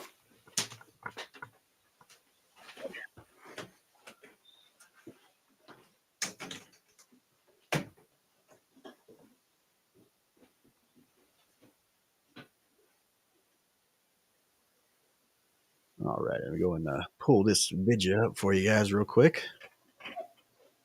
All right, so basically the reporter here, I forget her fucking name. Nobody cares anyway. But she basically, it's a Washington Post reporter, and she basically asks Vivek Ramaswamy the obvious loaded leftist question of, do you condemn white supremacy? Let's go ahead and check out this video real quick, man. He absolutely annihilates this bitch, man. Absolutely destroys her. I'm not going to recite some catechism for you. I'm against vicious racial discrimination. Do you condemn white supremacy in all its forms? In all its forms. You're like, some cultures are more equal than others. Right. What about other supremacy? That wasn't the question. You racist. I'm not going to recite some catechism for you. I'm against vicious racial discrimination in this country. So I'm not pledging allegiance to your new religion of modern wokeism, which absolutely fits the test. I'm not going to bend the knee to your religion. I'm sorry. I'm not asking you to bend the knee to mine, and I'm not going to bend the knee to yours. But do I condemn vicious racial discrimination? Yes, I do. Am I going to play your silly game of gotcha? No, I'm not. And frankly, this is why people have lost trust. And I know you're going to go print the head. I already know this. We already know how your game works. Vivek Ramaswamy refuses to condemn white supremacy because you asked a stupid question. The reality is, I condemn vicious racial discrimination in this country, but the kind of vicious and systematic racial discrimination we see today is discrimination on the basis of race in a very different direction. You want to know what the best way is to end discrimination on the basis of race? Stop discriminating on the basis of race. Do that, you're going to move this country forward. And I don't care whether it's black or white or brown or anything in between. That's how we're going to unite this country. You people have been responsible for uniting this country to a breaking point. What do you mean, you creating a projection of national division. I meet people from the south side of Chicago to meetings like this one of every shade of melanin, multiple, from man to woman, doesn't make a difference, who are hungry for reviving. Why you got to talk about melanin? And you, with your catechism that you try to get to politicians to whatever fake headline you're going to print on the basis of this conversation tomorrow, that's what's dividing this country to a breaking point. Shame on you. Look people in the eye and tell them what you've actually failed to tell them for the last 5 years. Own the accountability for your own failures as the media. That's how we rebuild trust in this country. And until then, I don't have a lot of patience to play the games. Yep. Shut your mouth. Got her. Yep. That And then just real quick. That wasn't even about eloquence or anything. That was about fucking facts, forcefulness, and and being aggressive, man. That's all it took. That's how you deal with those people. You steamroll them, you shut them out, and fucking just keep on fucking spilling it. And then in Peak's clown world, as you guys saw in the middle there, he pointed out, okay, so you guys are, I already know your thing. You're going to ask me this question, and then you're going to basically put it in your paper tomorrow that, when asked if Vivek condemns white supremacy, he had this to say or whatever. No. Sure enough, dude, this bitch. So Merrill Cornfield from the Washington Post went ahead and did just that. He literally, the exact thing that he said, that watch, you're going to end up doing this, even though I told you I completely and unequivocally condemn racial, the thing, you're still going to put it out there. And sure enough, Pete Clown World, she went ahead and put it out there. So she says, I asked Vivek if he condemned white supremacy. Vivek said to stop picking on this farce of some figment that exists at some infinitesimally small fringe, he said, but condemns vicious racial discrimination, but would not bend the knee and condemn white supremacy. And of course, she got community noted, right? And let's see. After condemning racism several times, Vivek took issue with the insistence he condemn only white supremacy. I'm not going to recite some catechism for you. I'm not pledging allegiance to your new religion of modern wokeism. I'm not going to bend the knee to your religion. Right? So peak clown world, dude. Absolutely fucking hilarious. It's basically just the exact thing that Vivek said she was going to do. Like, shameless, dude. Like I say, I don't understand how the fuck these people get up and do their job every day. I'm absolutely flabbergasted don't how get people take these cats serious, going around asking black and brown people to denounce white supremacies or actually referring to them as a face of white supremacy, like Larry Elder, man. I mean, dude, how ridiculous. Like this dude is a fucking right. Like, I mean, he's a straight fucking Indian, man. You know what I mean? Do you denounce the KKKs? Like, dude, they would kill me. What are you talking about? Right. Fucking absolutely fucking hilarious, man. The new face of white supremacy. Holy shit, dude. Absolutely fucking hilarious, man. So of course we have the sir. We have that lady here. I keep forgetting her goddamn name. Nobody cares anyway. It doesn't even matter. All right, who gives a shit? Right. Fucking nameless person, nameless henchman number 3. Right. But so this is I believe the next day, right? The very next day. I think so. Yeah, something like that. But let's go ahead and see man. Masterclass Part 2. Right. This one's a bit of a long one, man. So if you want to go ahead and talk over, just go ahead and start talking. I'll pause it wherever you start. All right. Let's talk about what white supremacy and what happened last night for a moment, because when you were talking to reporters last night, you called white supremacy a myth. When someone asked you about Dylan Roof, you said you didn't know who that is. Have you looked up what happened in 2015? Yeah, look, I said this last night. Invidious racial discrimination is wrong no matter how it happens. But if a Washington Post reporter is asking me almost like a catechism, whatever question I said, I'm against invidious racial discrimination, whatever form it takes, but says, do you denounce white supremacy? It's incumbent on us for us to define what white supremacy is. I wrote my book, Woke Inc., and I've written about the detailed understanding of what the popular understanding of these terms have come to mean. Do you believe punctuality is a vestige of white supremacy, Dasha?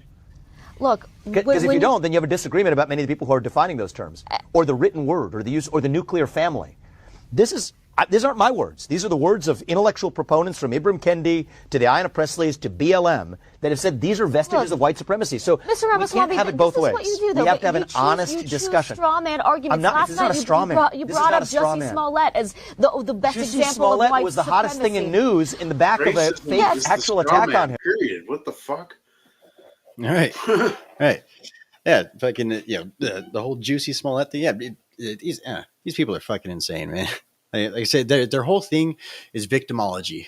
everything's got to be some sort of victimhood, right? So their whole thing is basically, white supremacy is the only kind of racial discrimination that there is out there.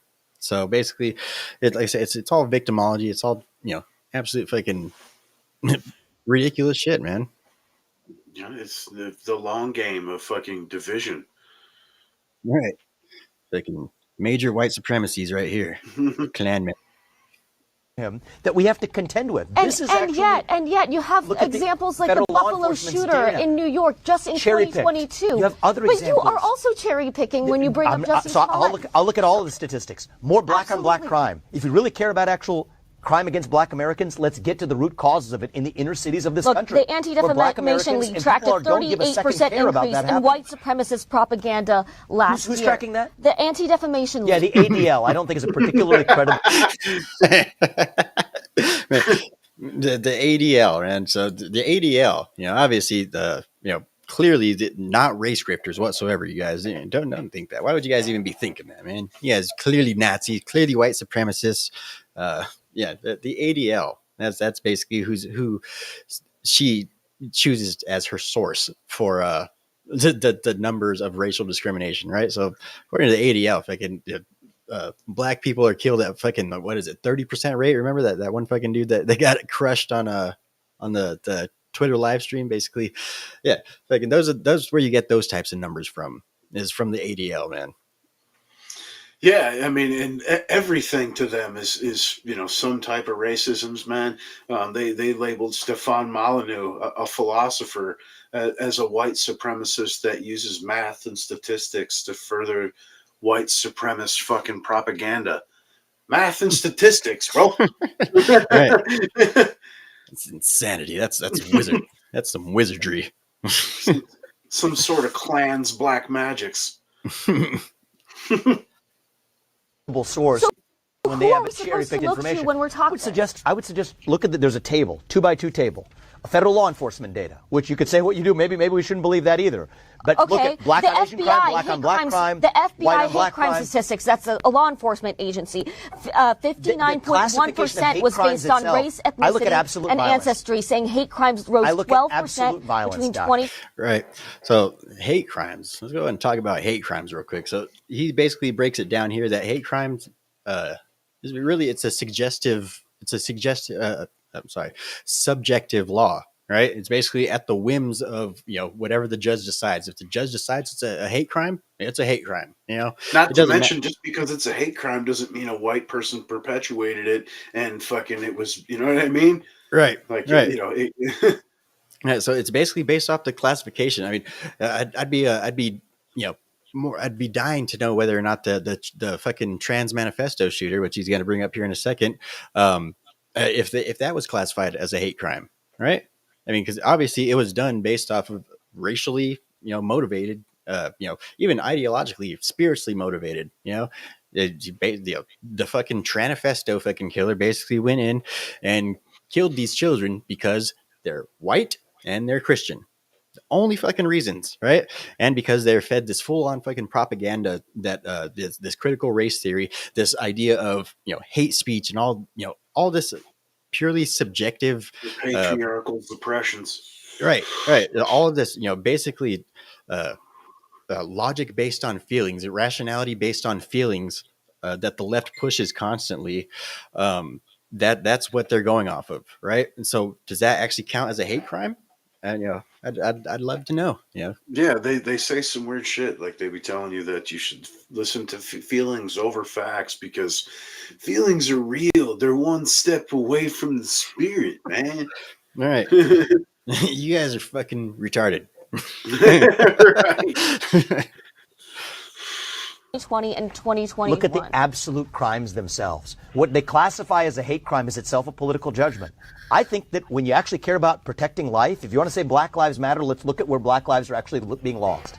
It's in the cities, at the heart of other Black Americans and criminals and that's that are restrained by the issue absence that we talk about as well. But are we supposed to ignore white supremacist hate crimes? We're not supposed to ignore any kind of crime, Dasha. That's what I say. But what I see is a selective reporting. Take the Nashville Transgender Shooter Manifesto. Every shooter manifesto in a mass shooting has been released within 48 hours, except for that one shooter in Nashville. Now, it ended up being leaked. What do you see? It wasn't a white supremacist. It was somebody that was actually making fun of using derogatory terms. I believe. Okay, so why are you cracker okay was a talking term about that that manifesto rest- and not talking about the manifesto I'm from okay talking the about both. 2015 I'm Dylan more than Brooks okay shooting? talking about both, but what I'm asking is, why is the mainstream media suppress that one? Why did the police suppress that one? Why was that the one shooter manifesto that of all of the mass shootings, every other shooter manifesto has been released? I'm focused on that one because that's the one that's been hidden from us. And it comes back to the point of my candidacy and the way I'm going to run this country. Trust the people with the truth. If it doesn't match your narrative, the reality is right now, I think the media did not hold the police accountable. They would have been demanding that. Starting to gain traction with the black community, with Latino voters. Do not worry that your rhetoric is pushing them away. There are folks to the contrary. I think we're going to bring black people right now into who this are movement. concerned about your rhetoric. Well, you know what? I'm concerned about their corruption. Boom. Got him. Right. So I was talking about that earlier. She basically says, like, oh, you guys are getting a lot more of the black vote and stuff like that. You wouldn't want to push them away now by not condemning white supremacy and shit. So the whole thing with the black vote, they finally caught on to your fucking leftist game. They finally caught on and realized that you were pandering to them. All right. So basically they're trying to say like, oh, you're not going to pander to the black vote. Like the black people are starting to vote for you. What do you mean you're not going to fucking pander to them? Like, but he's basically trying to point out that's not what we need to be doing. That's not what he wants to be doing going forward. That's really not what our government needs to be doing going forward. We really need to get more on a policy of transparency, and that's basically what he's talking about. There's a clear double standard to just about everything within our justice system, within government right now. And it's all because, again, it's based off of feelings, right? It's based off of identity politics, and it's based off of pandering to these identity groups. So that way you could, keep them under control. That's what the Democrats have been doing for generations now. And basically she points out like, oh, you got the black vote, coming your way. Don't you want to make sure you condemn white supremacy? So that way they fucking bow down to you. Like, no, dude, that's your guys' shit. Right? We're not trying to do that. We're trying to be fucking transparent. We're trying to, be the party of fucking truth, because that's what's more important than fucking your feelings and fucking, it's fucking facts. Don't give a shit about your feelings, man. And that's what. Not just that, man. You can't live off fucking the government dole, dude. It's not enough. You know what I'm saying? I mean, and you'd hope that fucking, these people, like you're saying, that are catching on to the leftist paradigm of fucking using them as a political pawn. It's they realize it's more than that, man. I mean, you got to remember that you were better off under Trump, right? And it's not just Trump, it's that economic fucking structure. And someone like Vivek, for instance, would be rolling out the similar shit. These are businessmen that are self-made, as opposed to all the previous, presidents being nothing but attorneys, slimy ass attorneys, people that you refer to as slime balls throughout your fucking real life. Right. That's been your string of fucking presidents previous. And, to me, it's not about division. It's not about race, dude. It's about these people are just as American. We're all Americans, man. Like, we've been here hundreds of fucking years at this point. You know what I mean? Yep. Like, yeah. Fuck. We are well beyond a fucking, established nation and shit. It's not like fucking, this land was just fucking obtained, just, a couple of years ago and shit. We've been here for several hundred now. This land is America. Yeah, and the shit that they feed, these racial groups, like reparations, for instance, like, that's all a fucking pipe dream. You're never going to get shit. And even if you did, it would just greatly devalue the currency to the point to where that $1 million or whatever you were broke off really wouldn't amount to shit. All right. And at the same time, they constantly try to make it seem like the answer to everyone's problems is money. Right? They think that the people are homeless because they don't have a home. They think that people are going hungry, or they think kids are not eating because of the fact that their parents don't have enough money. Like, no, the problems are generally always going to be deeper than that. The kids aren't eating because the mom's spending the fucking money on crack, right? The fucking all these different problems that they just attribute to basically they don't have anything, right? It's not going to make it better if you just give black people a whole bunch of fucking money, right? What they need is a financial education. They need a re-education. They need basically to understand, all that giving black people reparations is going to do, it's just going to be a way to get, again, money from the from the public, put it into private hands, and then it's gonna that those fucking private hands are gonna fucking have their shit taken away by the big corporations. And fucking they know that if you give these people a whole bunch of fucking money and shit, they're not gonna go start different businesses and this and that. They're gonna fucking buy Gucci fucking belts, and they're gonna go buy fucking Air Force One shoes and shit. They're gonna go buy fucking True Religion jeans. So therefore, essentially, the money just goes back full circle to the fucking elitist, fucking powerful people and shit. And that's why those people are for giving reparations to black people and shit, because they know that basically a fool and their money is soon going to part ways, and they want to be the person that it parts to. Yeah, poor economic policy can cause a lot of problems, but it doesn't solve any. And that's the only, we always say the government that has no product doesn't create anything of value, that every dollar it spends is yours. But in reality, it does create one thing, and that's just fucking problems. Yep. And it's the vast majority of it is due to poor economic policy, man. Yeah. It's like just a cycle of dependence that they wish to perpetuate because it keeps them in power. Don't feed the animals, just like it tells you at state parks, right? Because then the animals become dependent and start to come up and fucking, come to humans or whatnot. And that's how attacks happen, so on and so forth. Same shit. Right. It's kind of like, did you see the Bongino? He showed that video of the flea experiment thing. Not that I'm aware of, no. It's pretty crazy shit, man. So basically, they take fleas and they put them in a jar, right? And they put the lid on the jar, and then so the fleas can only jump as high as the lid will go, right? So after 3 days of that jar being sealed with the fleas in there and them just jumping around, up to that height, once you take the lid off after that 3 days, they will never jump higher than where the lid was. That's crazy. They will stay in that jar forever because their limit has been set, basically. So as far as they're able to jump is only up to that height. You could even dump them out of the jar and fucking have them they'll only jump up to that height. And the thing is too, their offspring is going to only jump up to that height.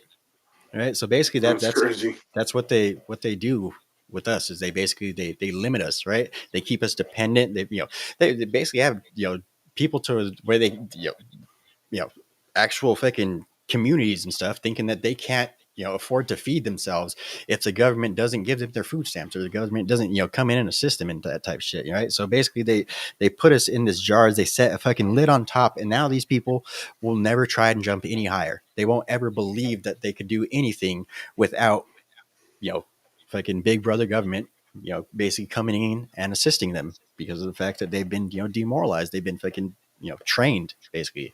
Their limits have been set.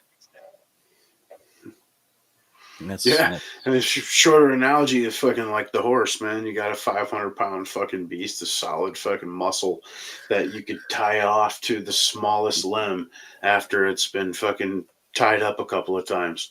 Like, it could outrun you with no effort. But yet, you could tie that bitch down with a piece of fucking twine. Yep. Anyway, let's go ahead and finish this out. If you had somebody who actually one of the most prominent black influencer the other day, what did she say? I've been black my whole life, and this man could actually unify this country, in response to a long exchange I had with a black pastor who at an event here in Iowa did challenge me with a hard question, asking me, are my views against affirmative action, how do those align with historical racial injustice? Affirmative action is a debate that is being had. If I may just finish this. If I may finish my point, Dasha. With racism, I think I will be better positioned. Denying that racism is a problem. I've never denied that racism is a problem. And if you listen to the response I gave to that black pastor, my whole point is racism has been a major problem for most of our national history. But we're getting close to the promised land that Martin Luther King envisioned. We're as darn close to it as we ever have been. And so what bothers the heck out of me is it's right when we're close to that promised land. Martin Luther King said it, I may not get there with you, and he didn't get there with us. But I think it desecrates the legacy of our civil rights movement, desecrates the legacy of Martin Luther King, that right when we get closest to the point of having racial equality and gender equality and even opportunities for people of minorities of many types, are we perfect? No. But are we as close as we've ever been? Yes, we have. To then obsess over systemic racism, to then obsess over white guilt and otherwise, we're creating new waves of racism, Dasha, that we otherwise would have avoided right when we're closest to having achieved what even the proponents of the civil rights movement would have dreamed of. That's what bothers me. My exchange with that black pastor about a week or so ago, right here in Iowa, not far from where we are, it was in Indianola, not far from where we are in Des Moines, was that we're founded on the pursuit of a more perfect union, the pursuit of liberty, equality, and justice for all. And I reject this left-wing narrative that's creating more artificial division.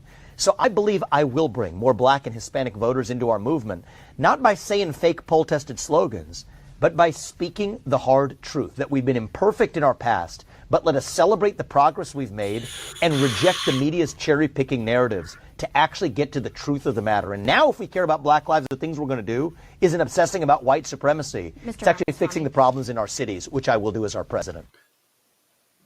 Boom. Yeah, killed as usual, man. But I got to disagree with him there. Like, the pursuit of the perfect union and shit. Not necessarily that part, but how he said, our previous history, and we're reaching that zenith that MLK was talking about, and I think that's fake as shit, dude. I think late '90s, early 2000s. I think it was way more of a blended society. Nobody gave a fuck. It seemed like racism was like completely erased. I mean, everyone hung out with everyone. I myself had a white homegirl that had, a black dude. They would come out and stay at the crib over weekends. And, you know what I'm saying? Like, obviously that's just stupid ass little anecdotal shit, but it was like everyone I knew. Like, it was, really not racisms, man. I mean, there's assholes no matter what, right? Singled out individuals. But for the most part, I mean, even as far as, like programming, it was mixed. I mean, everything was mixed. You know what I mean? Yep. Yeah, dude, I remember growing up, all throughout my time in school, because I was born in 1990. So, all throughout the early 2000s. Hip hop fucking huge, dude. Right. That was the culture. Yeah, like I said, I'd probably say the least racist time in human history was probably that era, basically my upbringing and stuff, and so basically what came Obama's right, fucking full tilt. Yep. Got to stoke it. Dude reaches the zenith of political power in the country, and then immediately starts with the fucking. It's all about racisms and division. And his wife, like, this is the first time I've ever been proud of America's because racisms. You know what I'm saying? Like, dude, ridiculous shit. And especially now at this point, when not only there's been a black president, but black attorney generals, and some of the highest, like in the medical field, like a Ben Carson, celebrated brain surgeon. You know what I'm saying? I mean, so many different, Supreme Court judges, and I mean, it just keeps going. And to still be claiming it's all about racism is ridiculous. And that's even goes back to the Claudine Gay shit, like with Al Sharpton. This is an attack on black women. Even the lowered expectations, obvious racism. I mean, and we were talking about the black people catching on to the leftist scheme, which really is racism. It's keeping it alive. It's division. It's segregation. And again, we go back to that. We're Americans, dude. That's the last thing they want to see. And it's not against. Again, it's not us versus them. What have you? It's the regulars versus an elites. And the more that all of us figure that out together, dude, it's MAGA, son. Right. You know what I'm saying? Sure. And again, that's not it's the cult. It's a movement, man. It's your own people first. It's American values. It's fucking personal constitutions and blue collar fucking attitude, man. Right, and we're seeing it not just here; we're seeing it take place all over the world too. If I can, make Argentina great again. Make El Salvador great again. Make insert name here. The Netherlands, fucking right. It's a national populist movement. All over the world right now, and it's basically where we're going to be headed. Unfortunately, though, you see Italy's the Meloni, man. I mean, they thought they elected their female Trump, and thus far she's been a sellout. At this point, she's gonna fucking just announce she's gonna spend $1 billion, fucking resettling immigrants and all that kind of jazz. So yeah. Win some, you lose some, man. Right. It's, at least like I said, at least you learn something from it. I think. Like I said, this last few years and stuff, where the line between neocon and MAGA, basically the line between the old Republican Party and the new Republican Party, it's gotten a lot more clear. there's not really too many people that can pull the wool over our eyes anymore when it comes to if whether or not they're actually establishment or whether or not they're actually just a principled person like like Trump or like a Ramaswamy or something like that. Yeah, and it's usually people that withstand the storm and stick to their guns.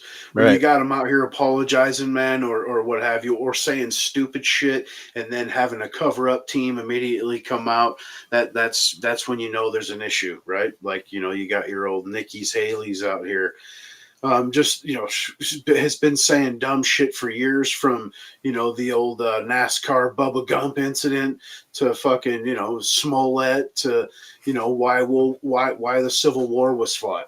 I mean, Right. it's Right.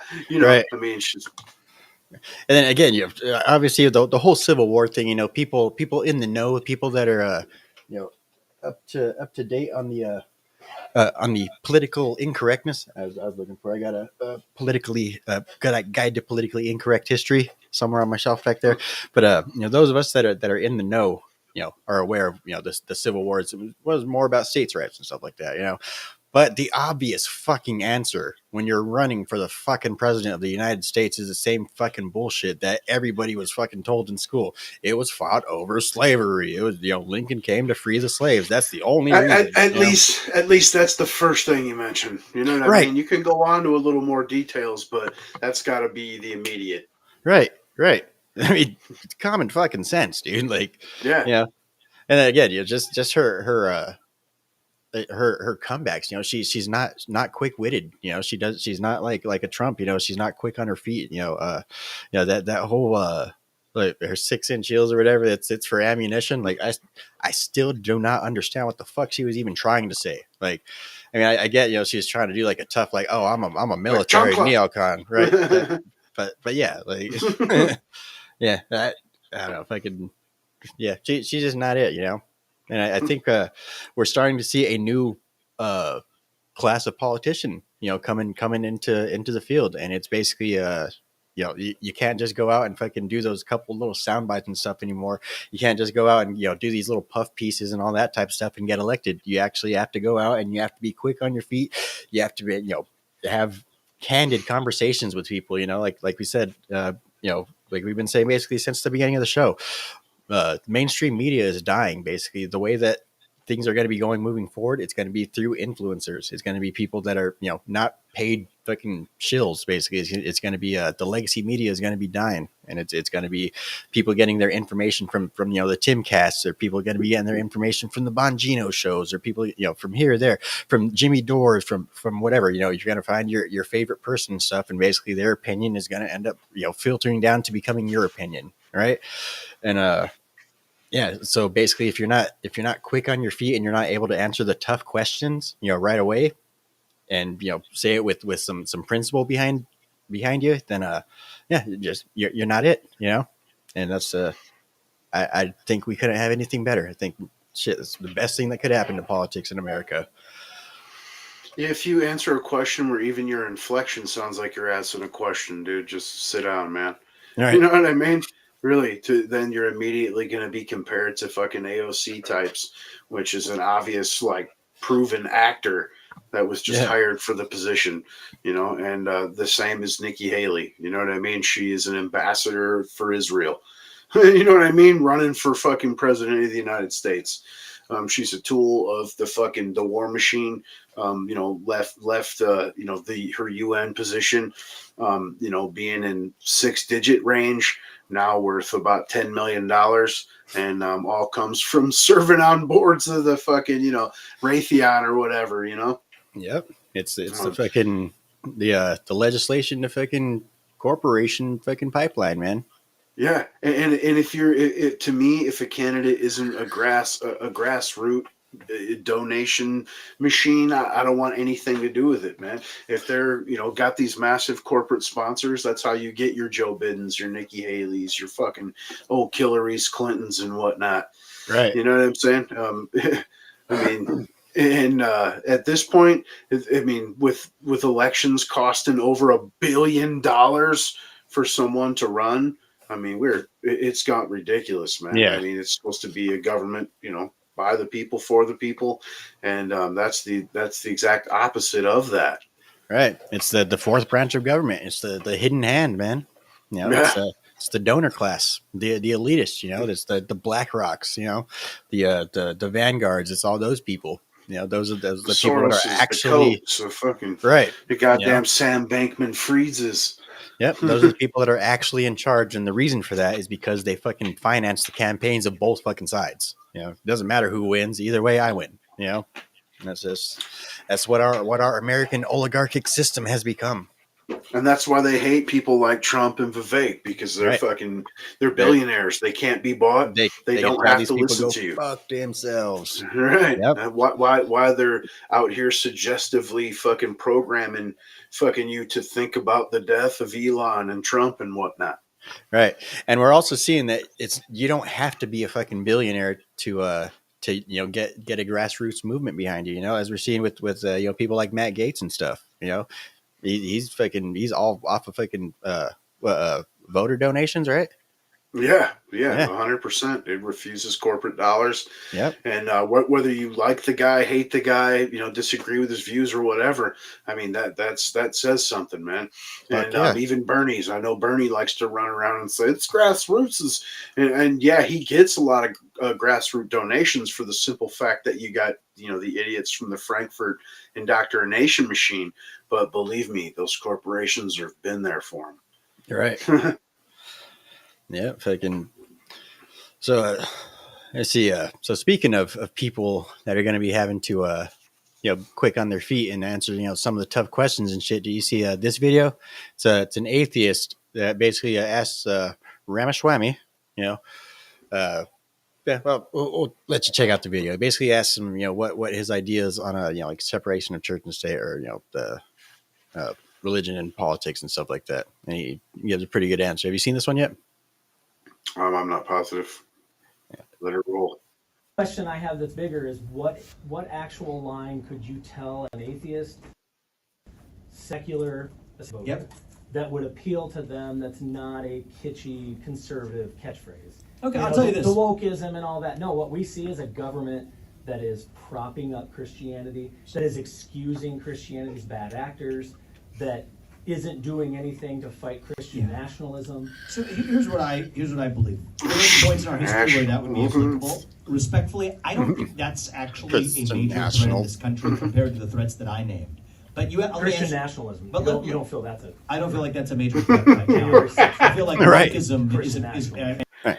We'll just pause right there. Yeah, we have much bigger fish to fry. We have much bigger things on our plate right now than fucking Christian nationalism, especially when you consider the fact that, again, this country was founded on Christian morality, Christian ideals. Again, you don't have to have fucking a state-run religious ideology or anything like that, but at the same time, you still have to acknowledge what the nation was founded on. Not to mention, people confuse the fucking meaning of those words. I'm sure there's a lot of them out there that picture like a fucking, a Lindsey Graham type that's like, we got to ban fucking abortions outright. That's not Christian nationalism. That's a fucking, a GOP lizard fucking losing elections for the party. You know what I mean? Right. Even the vast majority of Christians at this point believe in, you should have the right to have an abortion up to a certain point. You know what I mean? Yep. and transgenderism is. But you asked me to say that allowed to speak to people who are atheists. Because there's an atheist watching this right now. Yeah, let me actually just address your question. You are free to live your life and practice your faith or absence thereof freely without anybody standing in your way. Because that's what the First Amendment of the Constitution ensures. And if I have one job as your next president, it is to swear an oath to that Constitution and to keep it. And here's how you'll know that I know what I'm talking about. This was modeled on Thomas Paine's work, Common Sense. People are familiar with that. That was actually the leaflets they handed out to start the American Revolution. It's actually right there, man. I'll tell you about one thing about Thomas. He was an atheist, actually. So one of the men who started the American Revolution, most of our founding fathers were Christian. Thomas Jefferson was a deist. He's my favorite founding father, probably my favorite president. I look up and find the most common cause with him. Less so with Thomas Paine, but I respect the hell out of him. Because he too, without him, the American Revolution wouldn't have happened. So I recognize that about our history. And I recognize that about our Constitution. And And I recognize that even people of diverse faiths in this country were bound together by the ideals enshrined in that Constitution. And I will fight to the death for actually reviving those constitutional ideals in this country. And what's in that First Amendment is, you may not agree with what I have to say, but I will defend to the very end your right to say it. That's America. That is what makes America great. That is what makes America health. And so, yes, can we disagree on some questions and still have you support me as your U.S. president? Not as your pastor, but as your president. I think darn right you can. That's my answer. This might help you. Yes or no, just to finish it Okay. up. Do you believe our rights come from God or from man? I believe that In our a- natural in a rights, secular democracy. our natural rights outside of a government come from God. Our natural rights. In the context of a constitutional republic, the rights that we enjoy are the ones enshrined and codified in our Constitution. And I recognize the difference between being a president and a pastor. Thank you. Sure. Yeah, dude, he's a murderer out here, man, for sure. He's a talker. I like to think he's for real. I mean, you look at his past or whatever. He's got a few little weird blips, right? Associations or whatever. But you like to think he's real, man. But he definitely kills it. Either way, even if he was like the anti-Trump plant that like Styx thinks he is, you got to say he's a murderer, man. Good at his job. Right. Yep. And like I said, we've gone over several different theories as to maybe he's a plant, maybe he's just a straight demagogue, maybe he just knows how to speak the rhetoric. I mean, shit, I know how to fucking speak the rhetoric. You know how to speak the fucking rhetoric. Shit, we could go out there and do the exact same thing, and we just have to understand what the idea is, and then we could go out and fucking spit it like you mean it. You don't have to actually fucking mean it though. The same way that I could go out there and I could speak about fucking social diversity, and I could speak about systemic racism and a long history of being held down at the bottom. I could go out there and do the same fucking shit that the left does, but that's why you always have to be skeptical of everybody. But when it comes to Vivek, like I say, we've been watching him for the last since he announced, which so. was and I think he was the second one, right? Yeah, that announced and right after Trump. Yeah, and he's Johnny on the spot, like you said. You Right. just got to know the topic and come out, dude. It doesn't matter. You just throw a topic at him. He's unexpected questions like that. Do you think God gave us the right? You know what I'm saying? I'm sure never. I mean, not that would be that hard of a question to answer.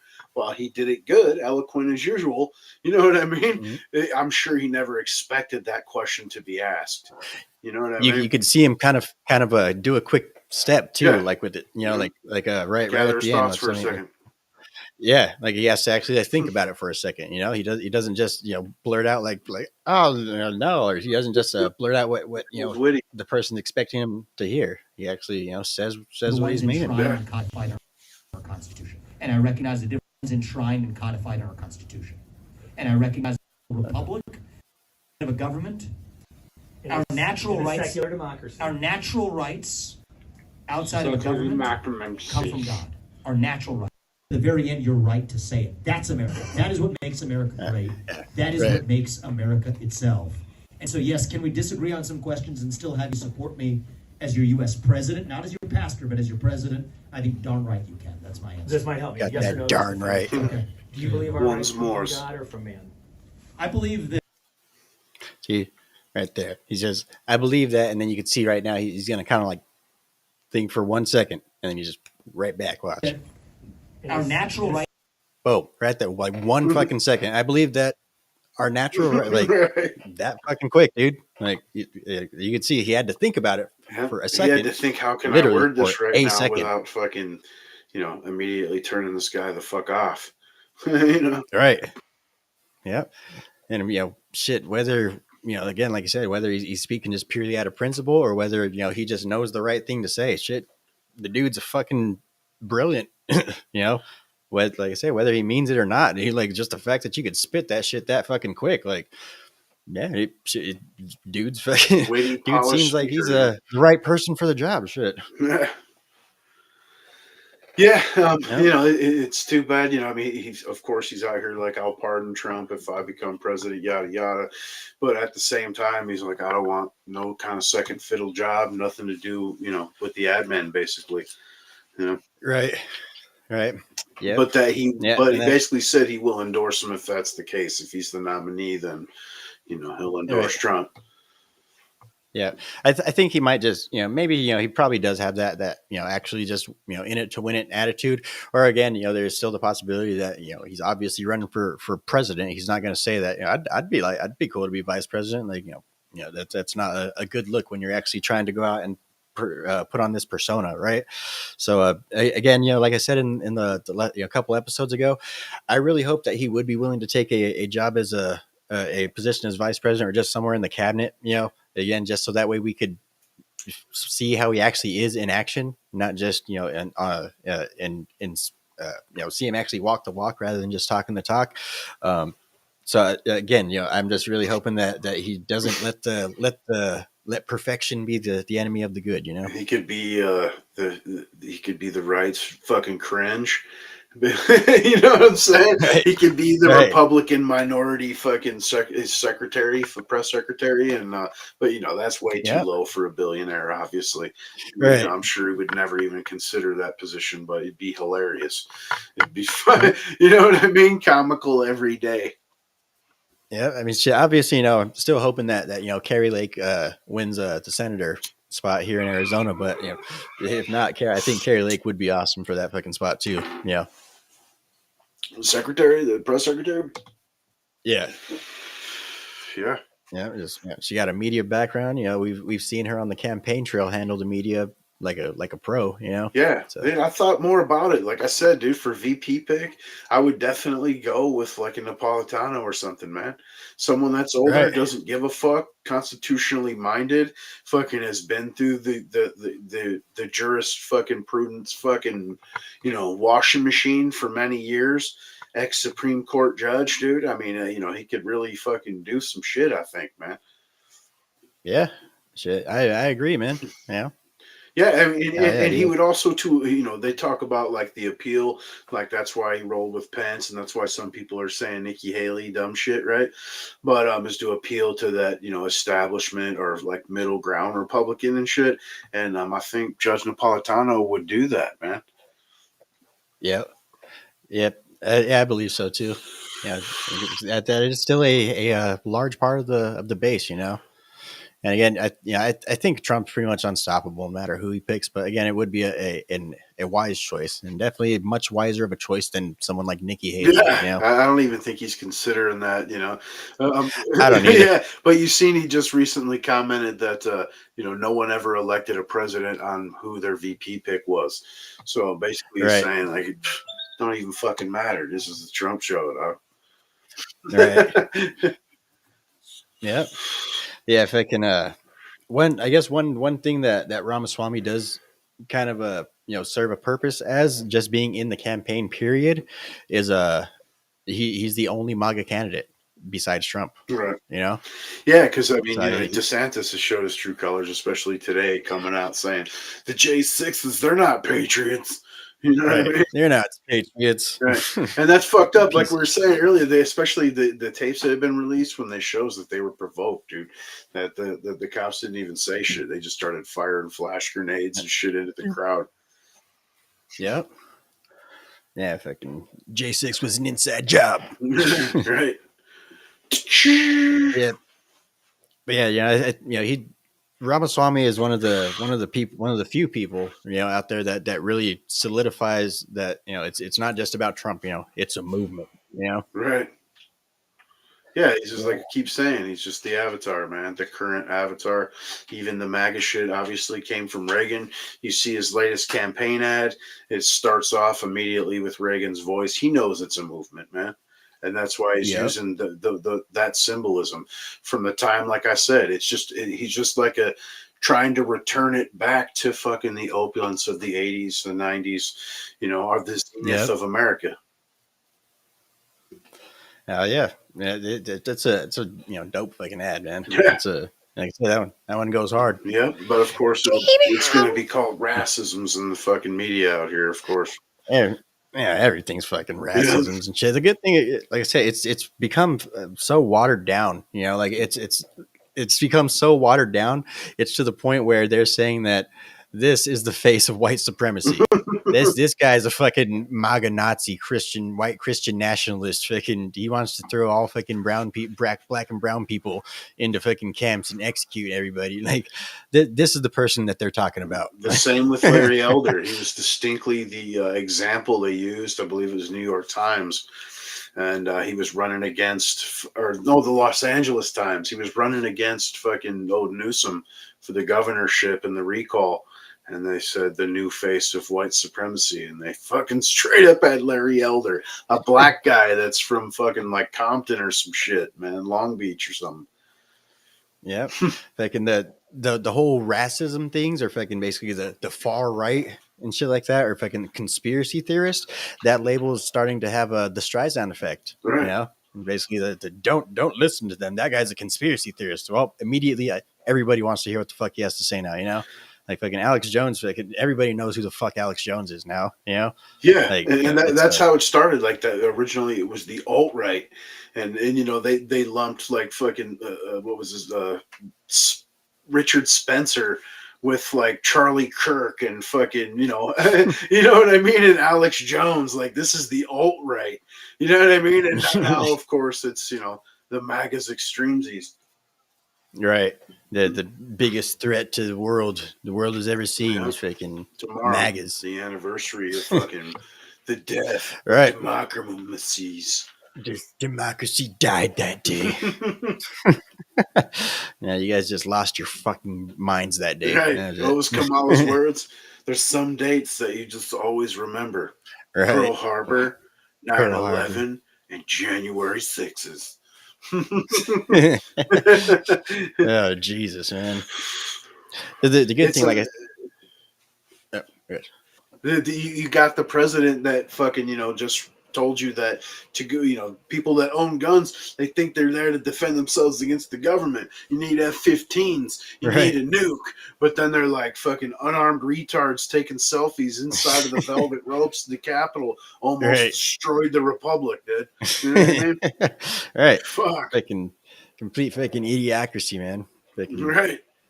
Everything retards, is hypocrisy at its finest. Like we remember fucking, you know, the inauguration of Trump.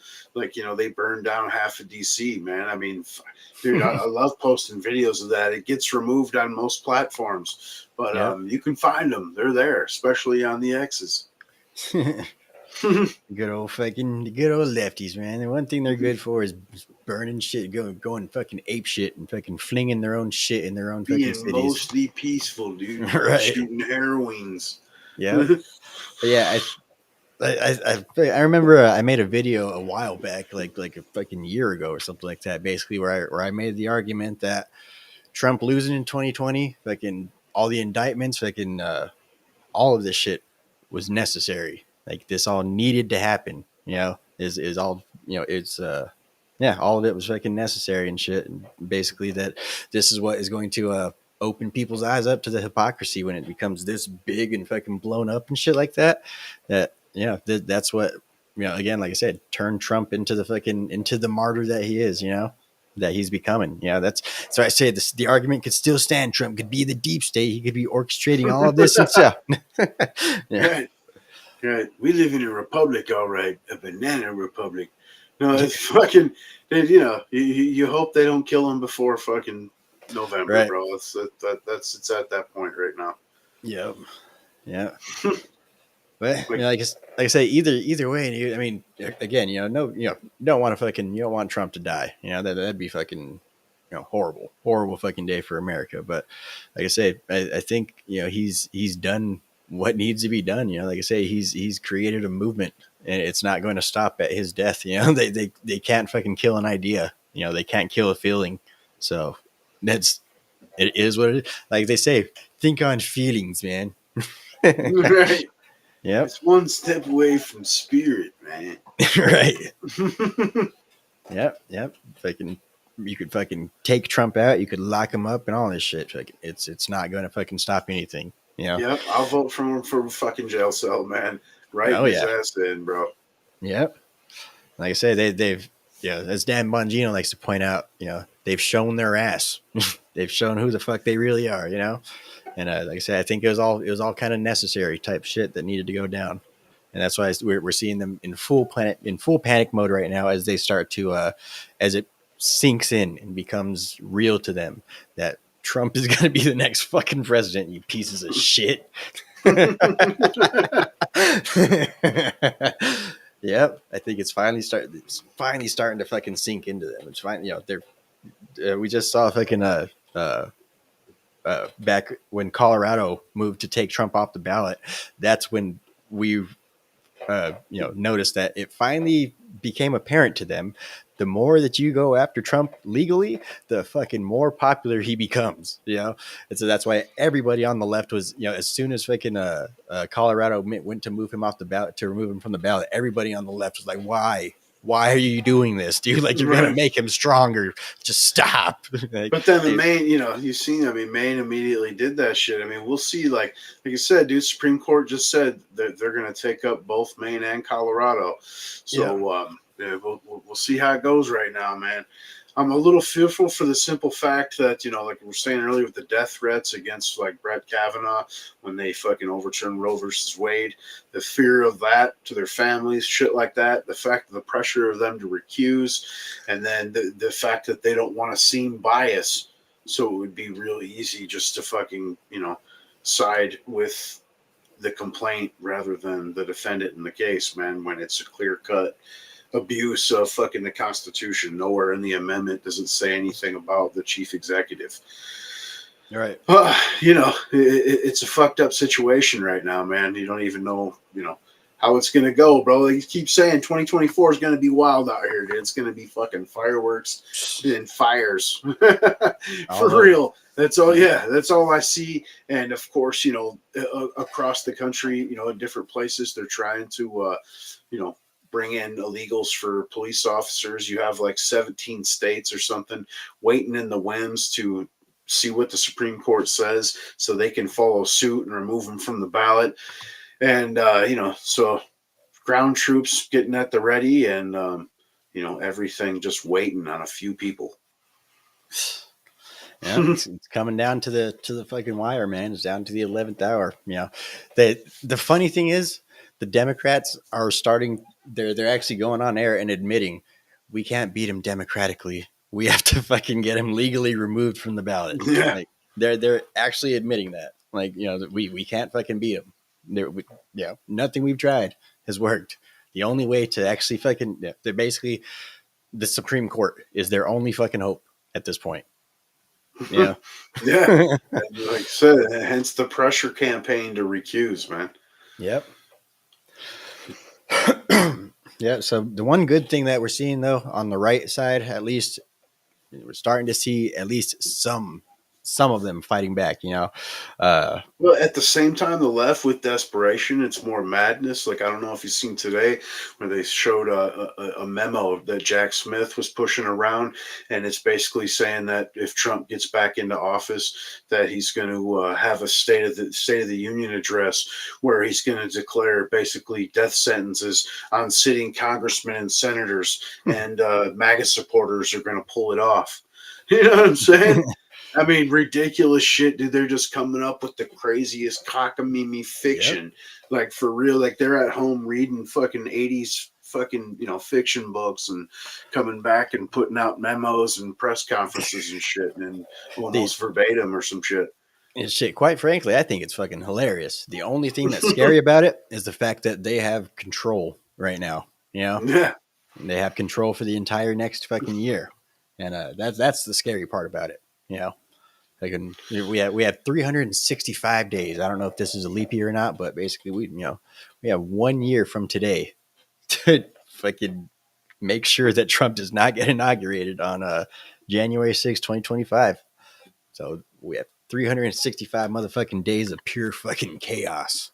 Yep, and look for the fucking big push when it warms up.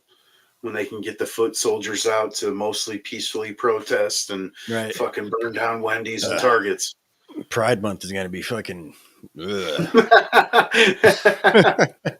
fucking They're trying to make that all year round. They want like fucking Pride or fucking coming out of the closet month, fucking trans maybe visibility month, fucking maybe they'll tone it down. You know, maybe they'll like this has been bad optics for us like for the last 4 years. So maybe we're not going to go so hard in the paint this year. Maybe we're not going to have tranny titties in the White House this year.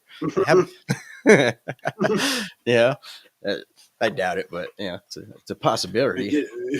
Push that gays against groomers page more, man. Help them out, and maybe we'll see a little downtick.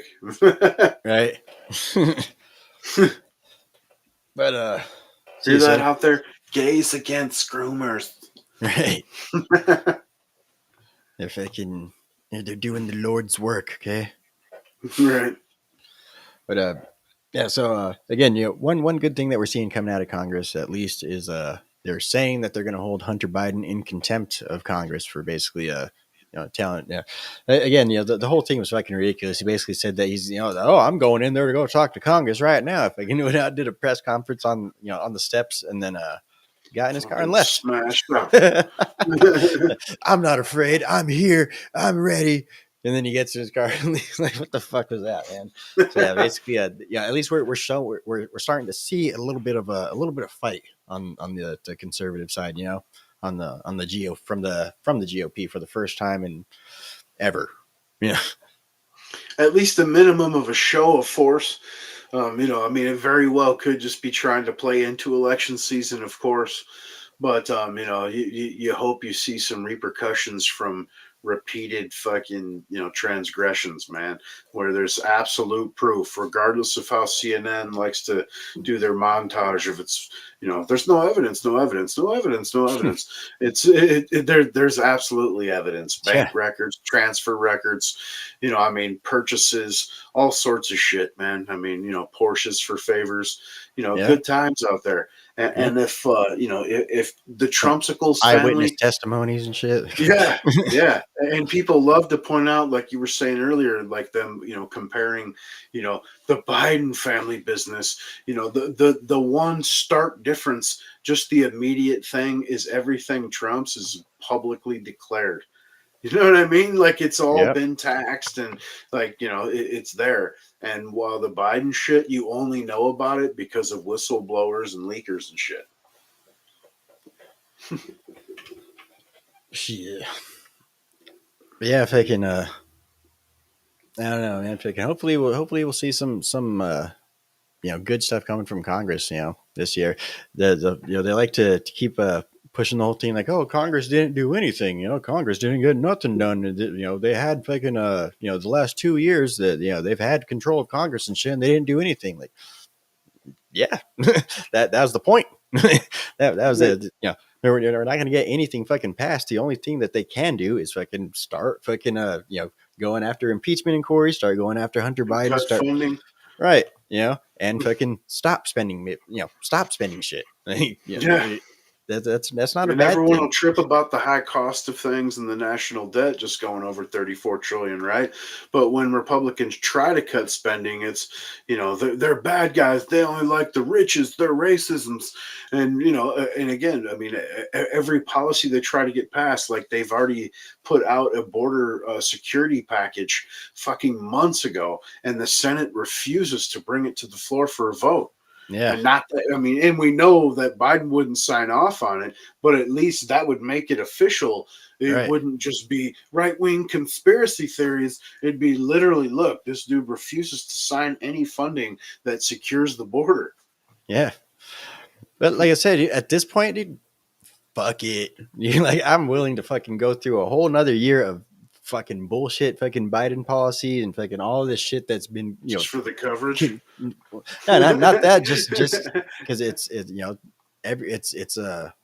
so apparent that the people, they can't ignore it. The people are very much Biden's fucking got like some of the lowest fucking approval ratings in presidential history, dude. Like he's fucking destroying the place, and at this point, anything that we do to help the country for this next year is going to basically just bolster fucking Biden. Basically, it's just going to like, oh, well, in hindsight, maybe he wasn't all that bad. Look, I could fucking buy some gas right now. It's not that expensive. Like, and it's because the fucking Republican, they actually let the Republicans do something in the fucking 11th hour just because they're going to allow it to happen, and it's going to look good on the Biden administration. So I say, Right. fuck it. At this point, shit, let it all fucking, they're gonna fucking the illegal immigration is gonna keep fucking pouring in. They're gonna keep trying to fucking spend and spend and spend. Fuck them. Shit. Let these policies continue for the next fucking year, and just the voters will decide. As we're There's quite seeing. a few people though, like a sheriff in Texas just came out, man, and said that basically, they're letting trying to warn you, they're letting these people in to interfere in the 2024 election. You have colonels, ex-colonels, generals, coming out and saying the same shit.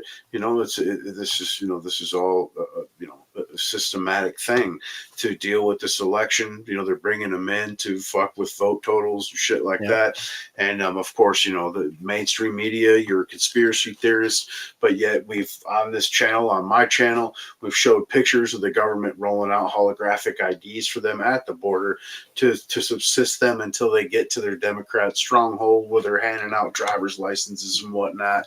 And we know it doesn't take much to get registered to vote, a fucking library card and an ID. Right. Yep. Yeah, if I can, I think that we're starting to get some more stuff, in place, for that type of eventuality. I do see what you're saying though, and I think that they're probably going to. So what I think might happen is I think they're going to try some shenanigans like that in the 2024 election. I think that like I said, they've already been starting to set a case precedent in all these smaller states and stuff like that, to basically where now it's not as hard for a judge to just say there's bullshit here, do it again, but the whole problem is at that point they're just going to on a national fucking scale, it's going to be a lot more difficult. It's going to be a lot longer drawn out process, and it's basically going to be we're not going to know who the fucking president is for probably the entire fucking next year. Shit, probably won't even know until fucking a whole fucking year and a half into Trump's term. And then it'll be, just like now, the attack on the Supreme Court. They're not legitimate. Trump Right. installed 3 of the fucking judges. Yep. Fucking, Clarence Thomas's corruptions.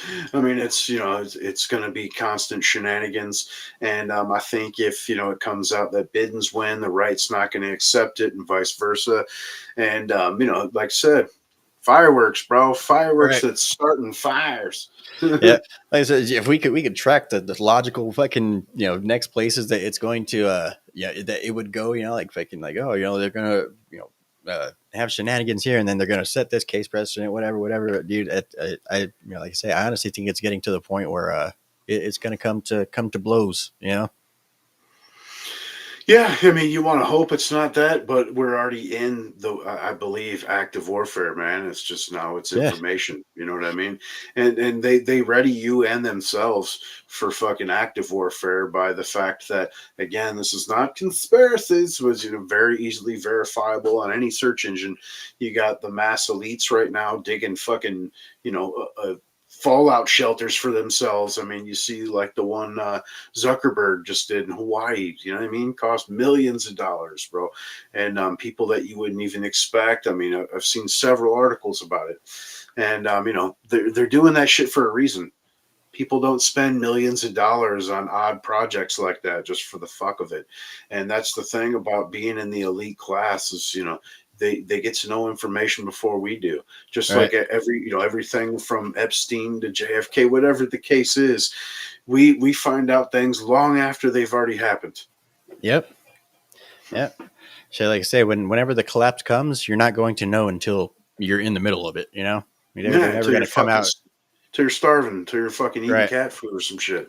Yeah, they're never going to come out and say like, all right, guys, so our economy completely collapsed, and the rest of the world has stopped using our currency for trade. There's been a new currency been circulating around for the last couple years. They're not going to do that. You're just going to fucking realize it one day. You're just going to realize that it happened. That's the fucked up part. Yeah, and the same shit again that they call, crazy, extreme fucking sentiments, or, again, I hate to fucking burn out the phrase, but I don't know what else to refer to it as other than conspiracy theories. and like, where you have these people from the UN to the EU to fucking just the straight up central banking system, WEF telling you they want to roll out, cryptocurrency so they can control fucking your purchases to help control climate changes. You know what I mean? And everything boils down to that shit. I mean, it boils down to control, and fucking what's control is the way you feed yourself and the fur. Probably 90% of the damn population at this point, that's solely relies on currency. And if they can shut that off, you get food. Yep. That's what I say, man. We're in the middle of in the middle of a fucking a schism. We're in the middle of a changing of an era. We're in the turning of a new dawn is rising. We're definitely coming into a new age of humanity. It's some crazy shit, especially I almost wonder, like how many people like during, like major, historical events were aware, what was going on, if it was like a select few people and stuff, and they're just basically the people like how we are, just kind of sit back and eating some popcorn, watching it all go down and shit, aware of what's going on, or whether again, as people just woke up and all of a sudden we're in a new, the world's completely changed or something, Yeah, and it's like cycles are much shorter than we previously assumed. Like, cycles like they say about empire cycles, or regardless of previous empires, realm or what have you, it's more like it's like a 10-year thing, man.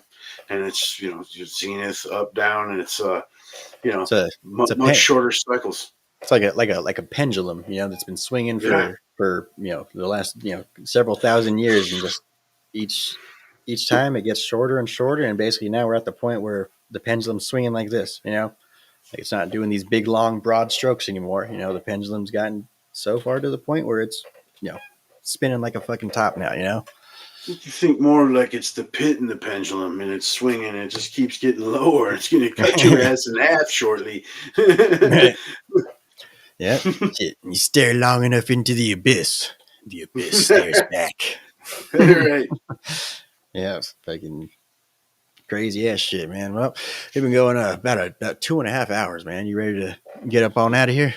Yep, hang her up, dude. Oh yeah, it's a damn good show, man. We appreciate all you guys stopping by. We looks like we got about 10 people in a Rumble chat right now, about 4 on other platforms, YouTube, Twitter. Yeah, we appreciate you guys stopping by. We had a few new people subscribe to the channel over on Rumble. We appreciate you guys. Make sure you guys also subscribe to this guy's channel. Links are all in the description below. We do also have a different social media online on there as well. Make sure you guys go ahead and follow us on there. Yeah, you have anything you want to add before we get out of here, man? No, man. Like I said, this was the first stream of the new year. Happy New Year, everybody! Thanks for coming by. Yep, like I said, like, share, subscribe, man. We do this every Friday and post a lot of weird shit too. All right. Yeah. All righty, man. Well, that being said, we appreciate you all. Don't forget to like, subscribe, share. Fuck off. It's my letter.